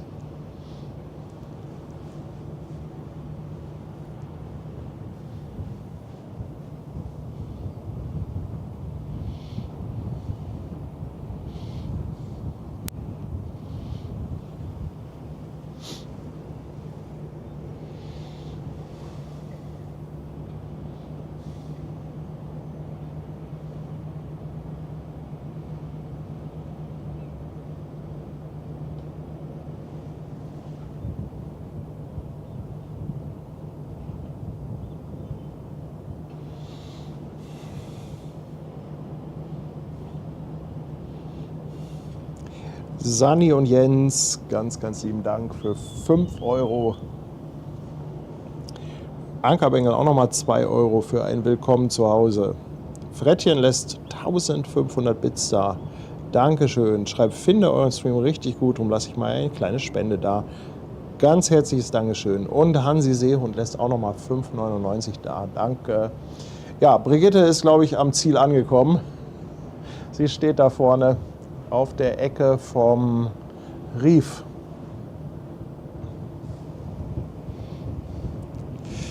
Irgendwo da unten gleich läuft wieder was Oranges rum. Lucifer, danke für das verschenkte Sub. Danke. Ja, ich bin wirklich schon auf die Überraschung gespannt, auch wenn ich schon eine harte Vermutung habe.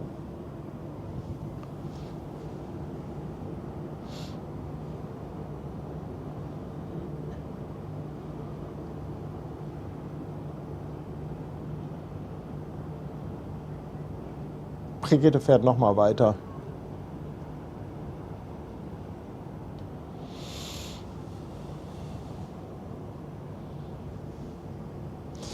Silke sieht uns. Silke, ach, du warst das im Gin Hotel, oder?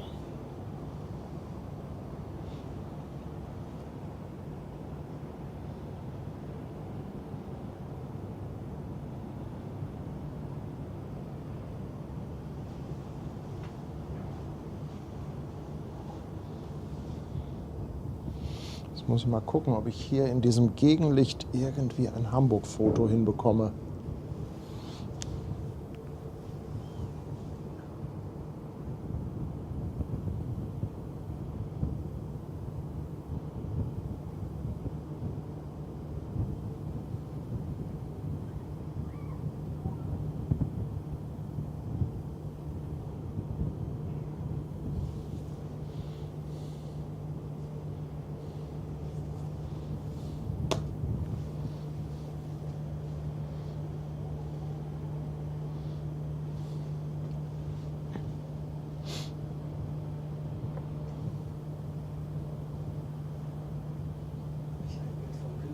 Ausrüstung machen? Ja, ja, klar. Mach ruhig.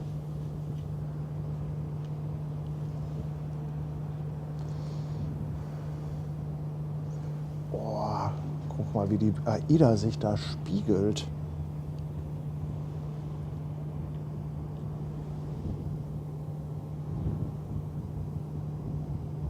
Wahnsinn. Das sieht ja toll aus.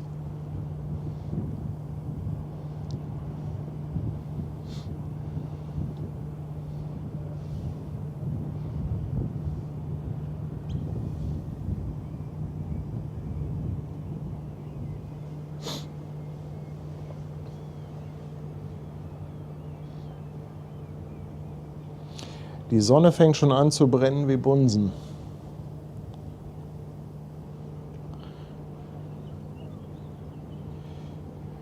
€5 vom DJ. Fragt, ob meine Kamera einen Pixelfehler hat. Also nicht, dass ich wüsste.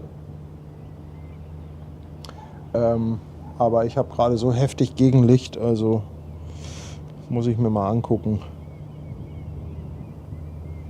Also wenn da ein Pixelfehler ist, dann kann ich den jetzt gerade nicht erkennen.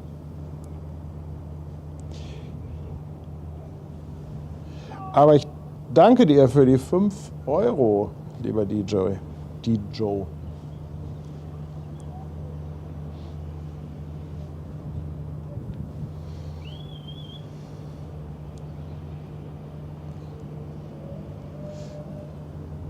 Ja, und langsam hört man auch den Fischmarkt. Da ist jetzt natürlich schon Halligalli. Weiß nicht, ob ihr irgendwas erkennen könnt. Oh, die Wilhelmsburg kommt.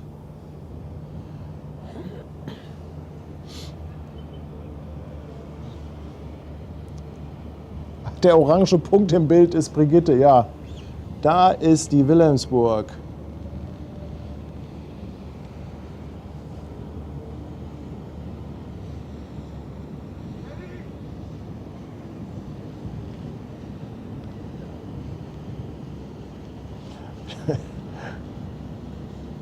Wie geil, da winken richtig viele drauf.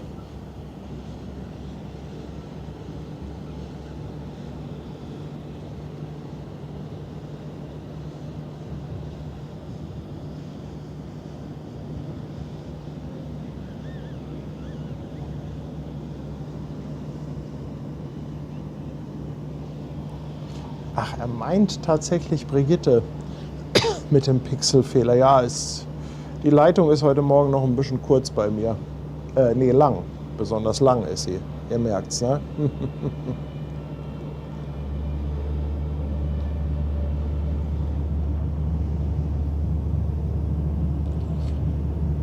Oh.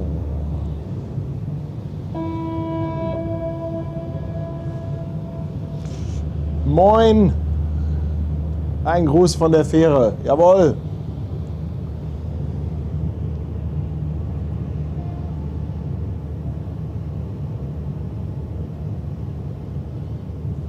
Wie cool ist das denn bitte? Brigitte hat die Flagge auch schon wieder aufgebaut.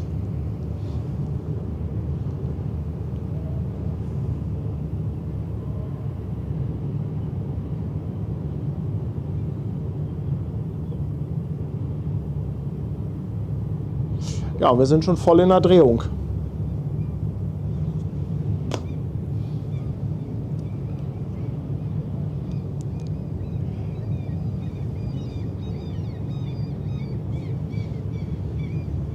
Boah, geht das schnell alles.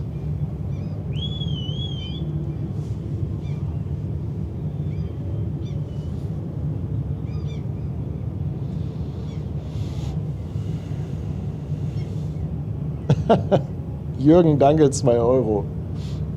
Ja, ich kann doch auch nichts dafür, wenn die Fähren nicht genug Power haben. Aber es hat ja noch super geklappt.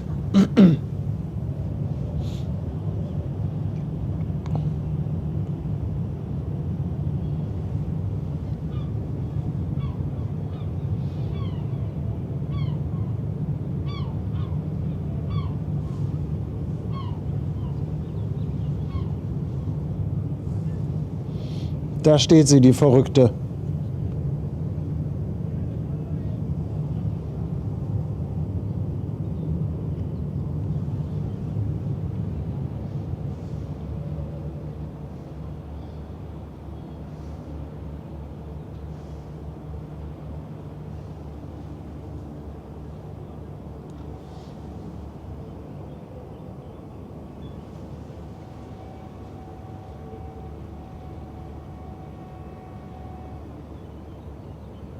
Ich blende mal den Mast ein, dann könnt ihr so ein bisschen sehen, wie schnell das geht, diese Drehung.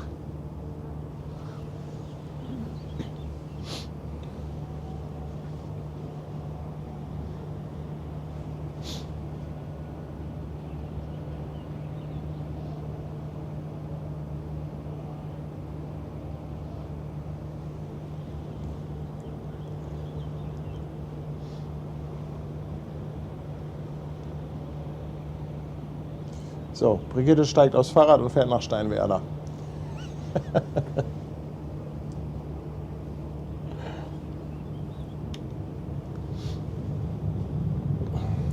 Ja, Postbüdel, du hast absolut recht.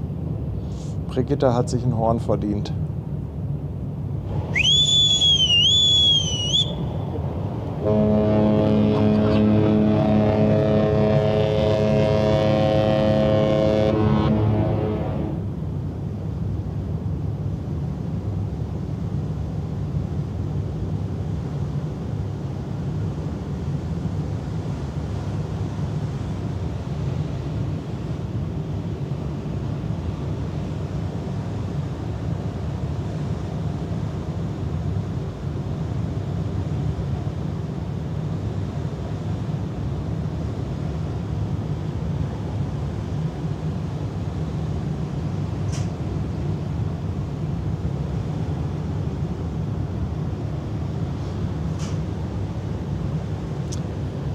Ah, Silke schreibt, ihr Mann hat ein Foto gemacht.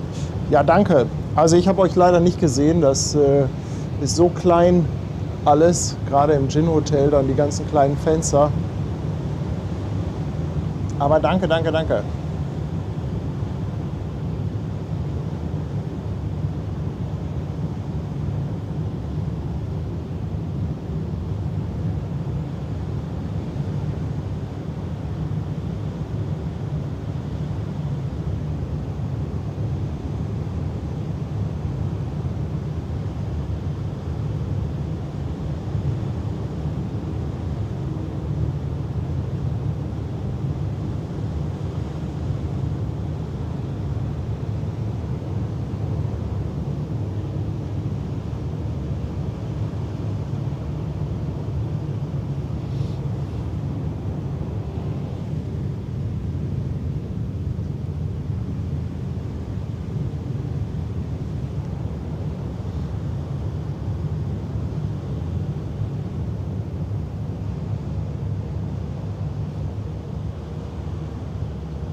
Hamburg ist einfach eine mega schöne Stadt.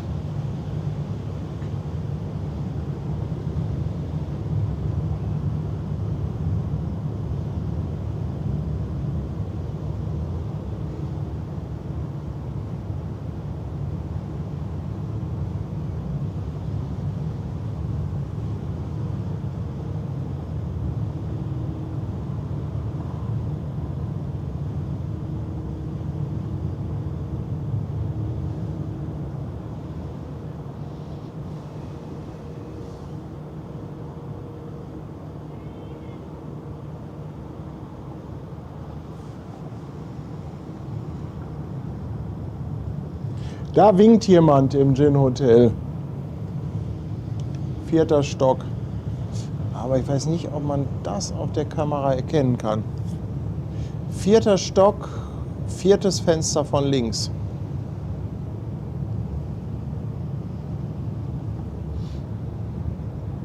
Da winkt jemand.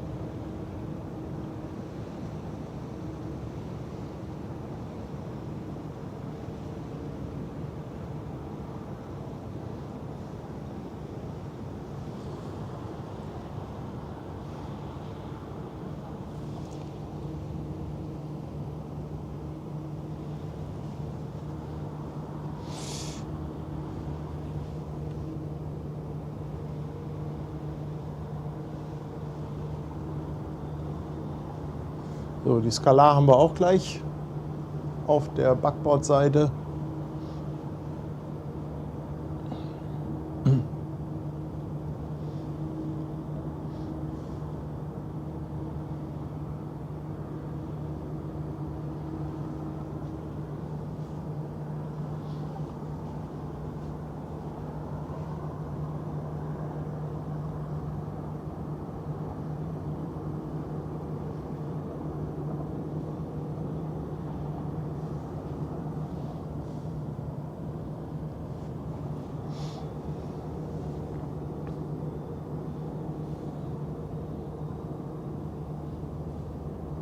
Jürgen, danke für nochmal 2 Euro.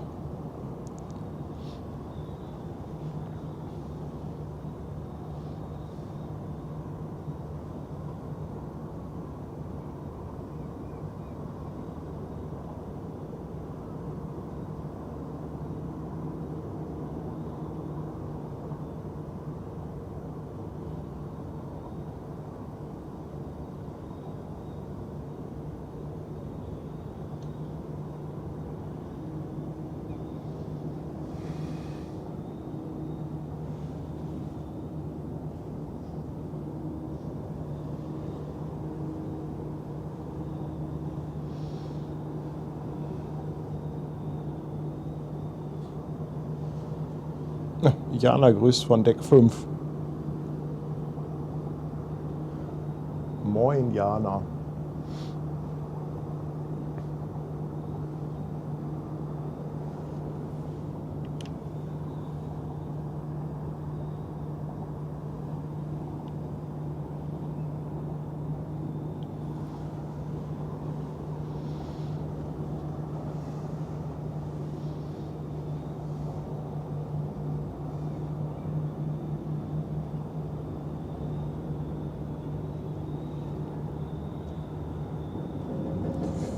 Und da kommt auch jeden Moment die Skala ins Bild.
Der Skalar schläft aber auch alles noch.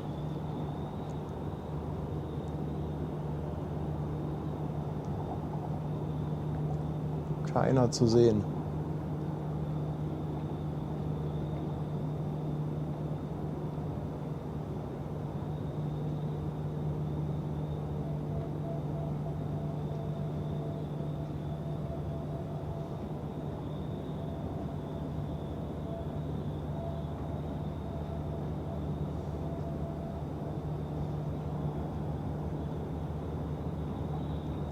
Ja, die pennen alle noch. Sonntag. Am Terminal passiert auch noch nichts.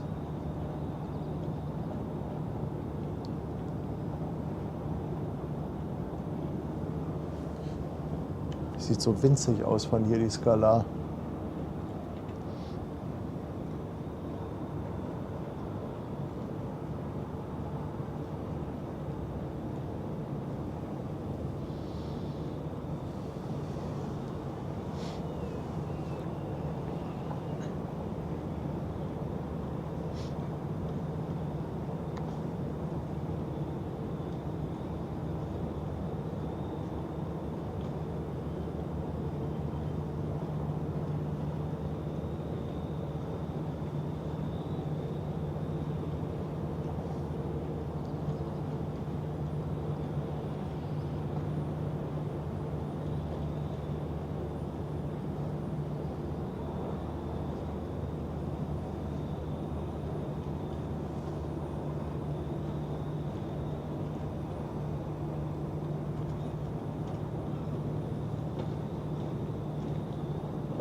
Aber schön jetzt mit dem Licht hier mal so einen Blick aufs Containerterminal Tollerort zu werfen.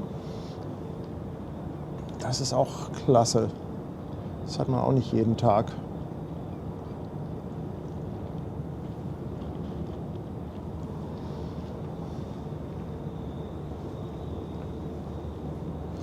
Ralf, nee, die haben Aufzüge. Du meinst für die Containerbrücken.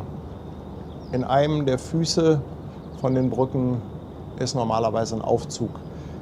Bin mir jetzt nicht hundertprozentig sicher hier am Tollerort, das sind ja schon etwas ältere Containerbrücken, aber ich glaube, die haben alle schon Aufzüge.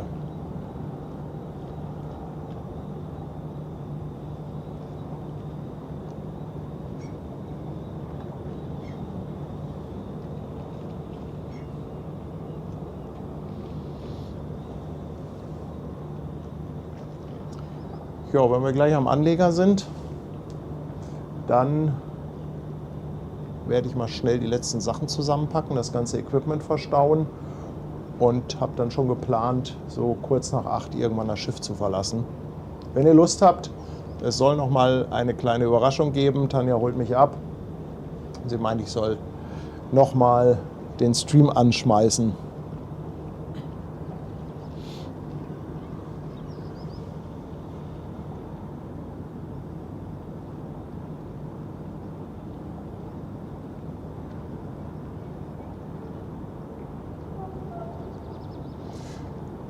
Nee, man kann an Bord auch noch frühstücken, wenn man möchte. Also ich glaube, man muss das Schiff bis 9:30 Uhr verlassen oder so.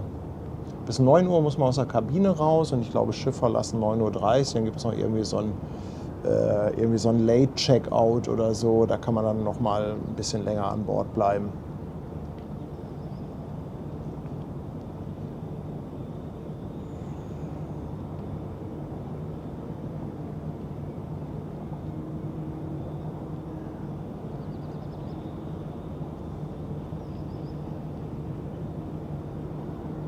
Also ich habe dafür eben einen Stream erstellt, aber bitte nagelt mich nicht auf die Uhrzeit fest. Der startet, wenn er startet. Also da kann ich dann auch nur empfehlen, dass ihr vielleicht auf den WhatsApp-Alarm achtet. Ja, ich gucke mal, ob ich gleich noch auf die Schnelle ein kleines Mini-Frühstück bekomme.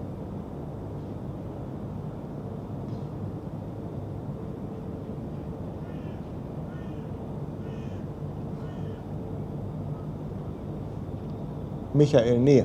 Eine Leica war diesmal nicht mit auf der Reise.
Bin gerade selber ganz fasziniert. So oft sehe ich das natürlich auch nicht aus dieser Perspektive.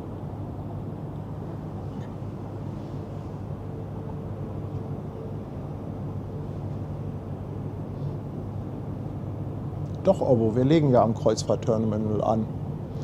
Allerdings geht es da rückwärts rein. Das heißt, das Terminal selbst kann ich jetzt nicht sehen.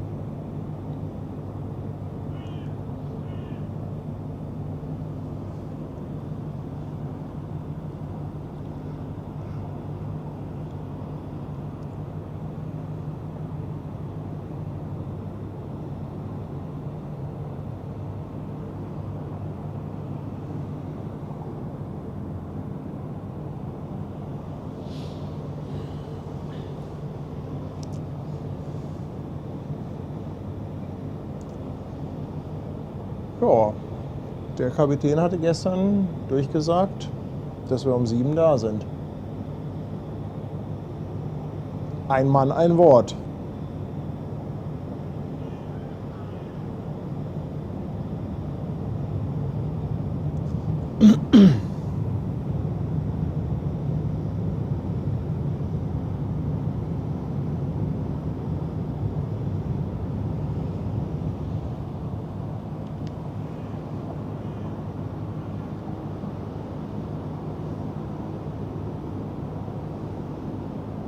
Ja, endlich wieder Blechkisten, genau. Ganz genau.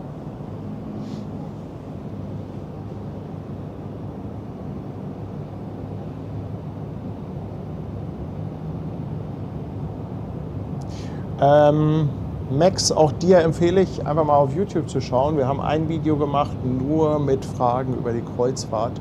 Da geht es auch um Preisen, Kabine und so weiter und so fort. Schau da doch mal rein, da ist das alles nochmal aufgeführt und da hat der Fabian auch nochmal ganz, ganz viele Fragen beantwortet.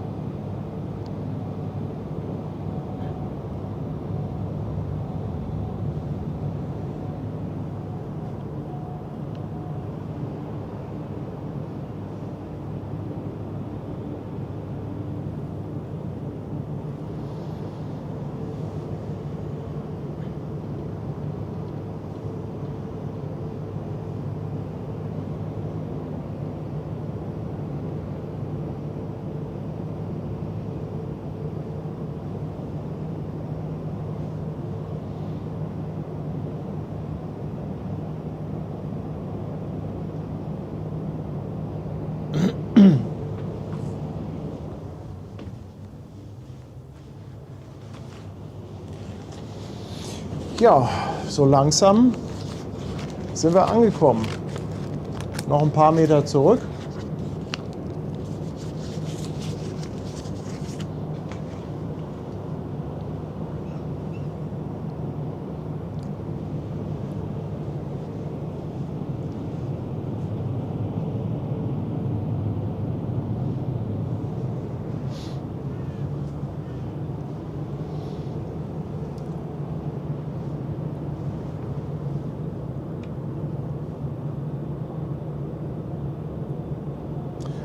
Nee, Wellness habe ich gestern doch nicht mehr gemacht. Ich habe eigentlich den ganzen Tag mehr oder weniger abgehangen. War noch zweimal essen und ja, ein bisschen Bürokram noch gemacht, aber sonst eigentlich nur gechillt. Christian Gutschau schreibt, das alles ohne Lotsen. Das ist nicht richtig, also es ist ein Lotse an Bord. Ohne Schlepper, meinst du vielleicht? Und deren, ja, Nordsee war ruhig. Also Seegang hatten wir nicht. Nichts, was irgendwie der Rede wert war.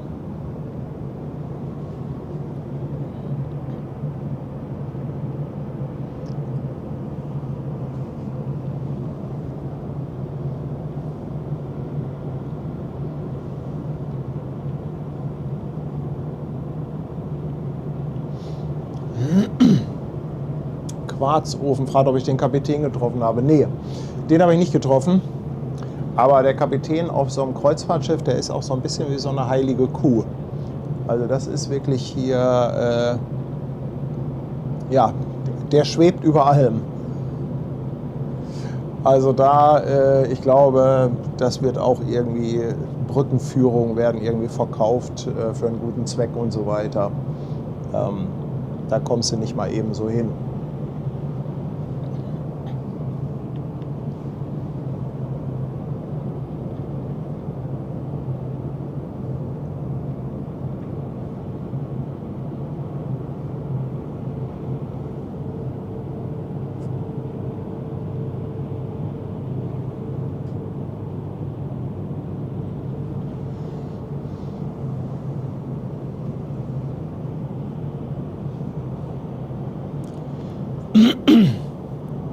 Nee, und sowas wie Captain's Dinner gibt es, glaube ich, auch nicht. Also zumindest habe ich da nichts von mitbekommen.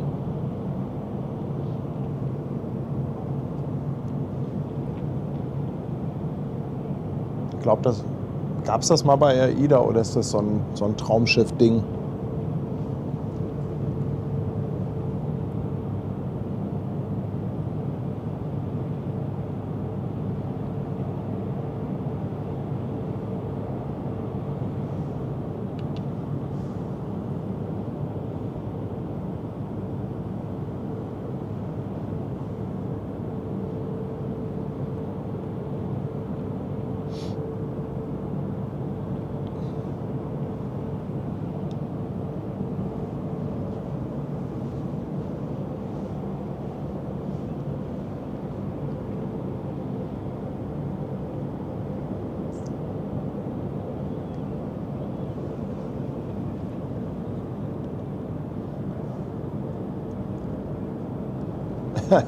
Als nächstes eine Weltreise. Nee, das ist mir dann, glaube ich, doch zu lang.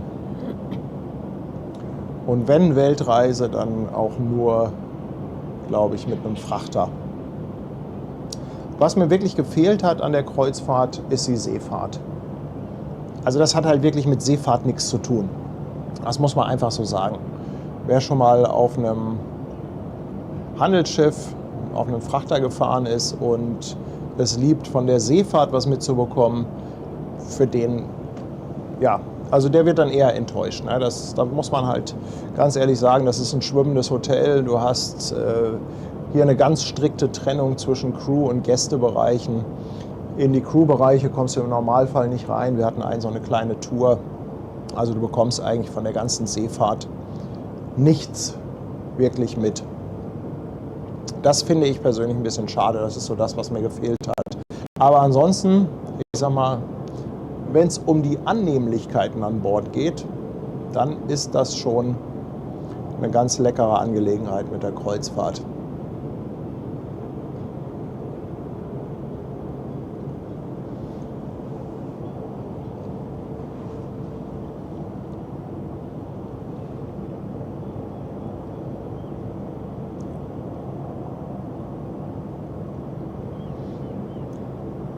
Und ich habe schon gesagt, die nächste Kreuzfahrt nur mit Tanja.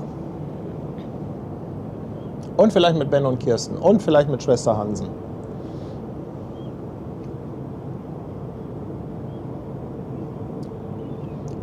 Tony, thank you. Welcome home.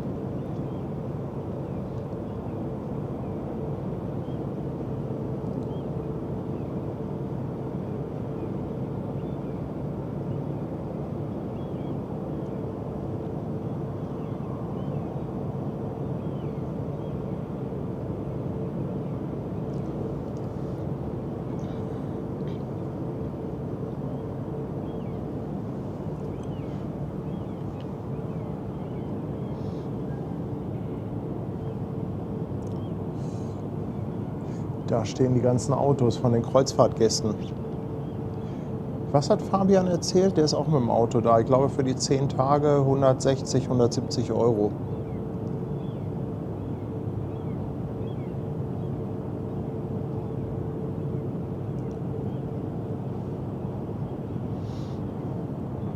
...13 Trucks kommen jetzt hier heute mit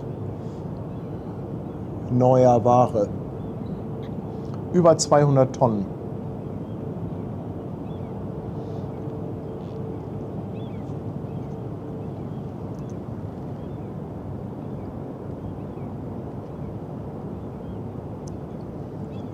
Ob die 11 Tage von der Länge der Kreuzfahrt angemessen waren.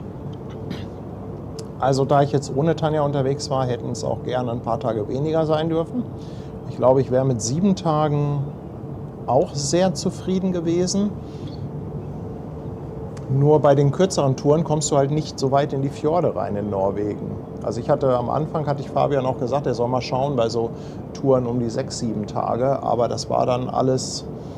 Ja, das war dann meistens so ohne Geiranger und solche Geschichten. Und dann habe ich gesagt, nee, komm, dann häng noch mal ein paar Tage dran, weil wenn schon, denn schon.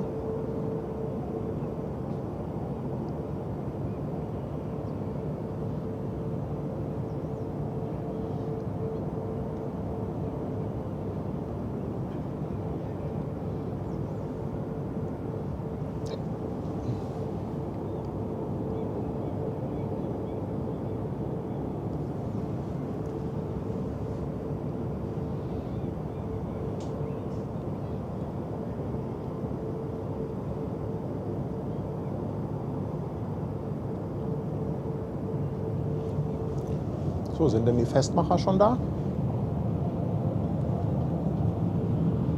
Ja, die stehen da schon, aber wir müssen noch ein Stück zurück.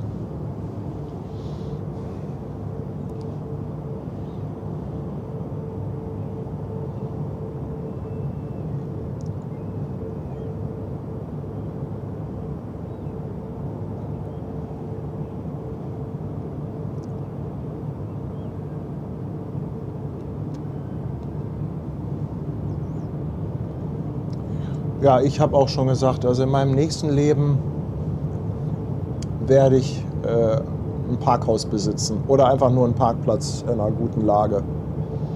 Also ich finde, Parkhaus finde ich ein super Geschäftsmodell.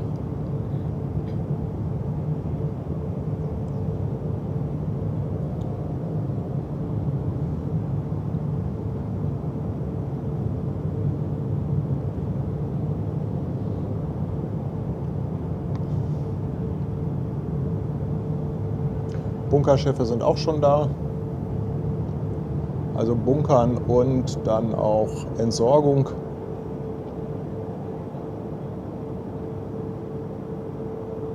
Brigitte geht jetzt erstmal frühstücken. Brigitte, das hast du dir verdient.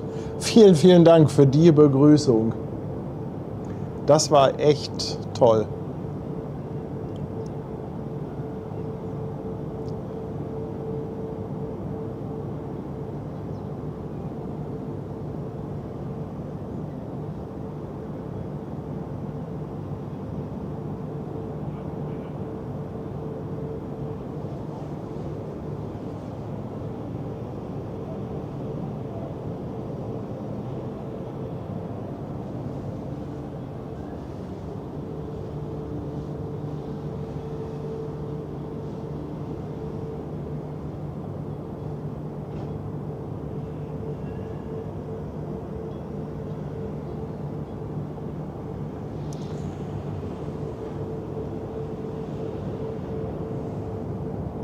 Ja, wir sind jetzt auch weitestgehend angekommen und wie gesagt, ich muss noch dann so ein bisschen ein klein bisschen zusammenpacken.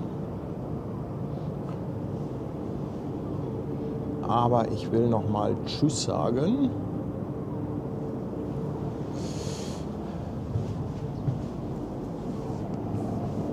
Ja, ihr Lieben, das war toll, oder? Also mir hat es richtig gut gefallen, war eine tolle Tour mit tollen Häfen, viel gesehen, viel erlebt. Also es war einfach nur sensationell. Ich kann das auch alles gar nicht zusammenfassen. Das muss wahrscheinlich auch erst mal 2-3 Tage sacken und dann kann ich ja vielleicht noch mal ein bisschen was über die Kreuzfahrt erzählen. Ansonsten gibt es ja irgendwann auch das Fazitvideo beim Fabian. Das Schönste war natürlich, dass ihr so mitgefiebert habt. Also das war richtig, richtig cool. So viele Leute, also auch morgens um 5 schon dabei. Also das hat mich wirklich ehrlich gesagt ein klein bisschen gerührt. Das hätte ich nicht gedacht, dass die Resonanz wirklich so groß ist. Also von daher ganz, ganz fettes Dankeschön an euch alle. Fettes Dankeschön natürlich auch für die wahnsinnig tolle Unterstützung für den Kanal auf Twitch und auch auf YouTube. Auch dafür. Ja, und natürlich ein dickes Dankeschön an unsere Moderatoren. Tanja sehe ich gleich wieder. An die muss ich mich jetzt nicht wenden. Gleich großes Wiedersehen und ich habe das ja schon angekündigt. Tanja meinte, es gibt noch eine kleine Überraschung. Habe schon so eine Vermutung und sie meinte, ich soll auf jeden Fall nachher nochmal den Stream anschmeißen. Ich habe den schon erstellt, da leite ich euch gleich weiterhin. Nur bei der Uhrzeit, also nagelt mich da nicht drauf fest. Seid im Chat immer schön ungeduldig, fragt immer, wann es losgeht, aber es geht dann los, wenn es losgeht. Ja, in diesem Sinne, ihr Lieben, angekommen in Hamburg bei bestem Wetter. Was will man mehr? Was für tolle Bilder, was für eine tolle Begrüßung. Brigitte, Niklas, die ganzen Zuschauer, der Jürgen, der Kjekel, Silke, alle, die da irgendwo am Ufer standen. Also echt danke, danke, danke, danke, ihr Lieben. Ja, dann würde ich sagen, wir sehen uns gleich nochmal. Macht's gut. Tschüss, ihr Lieben.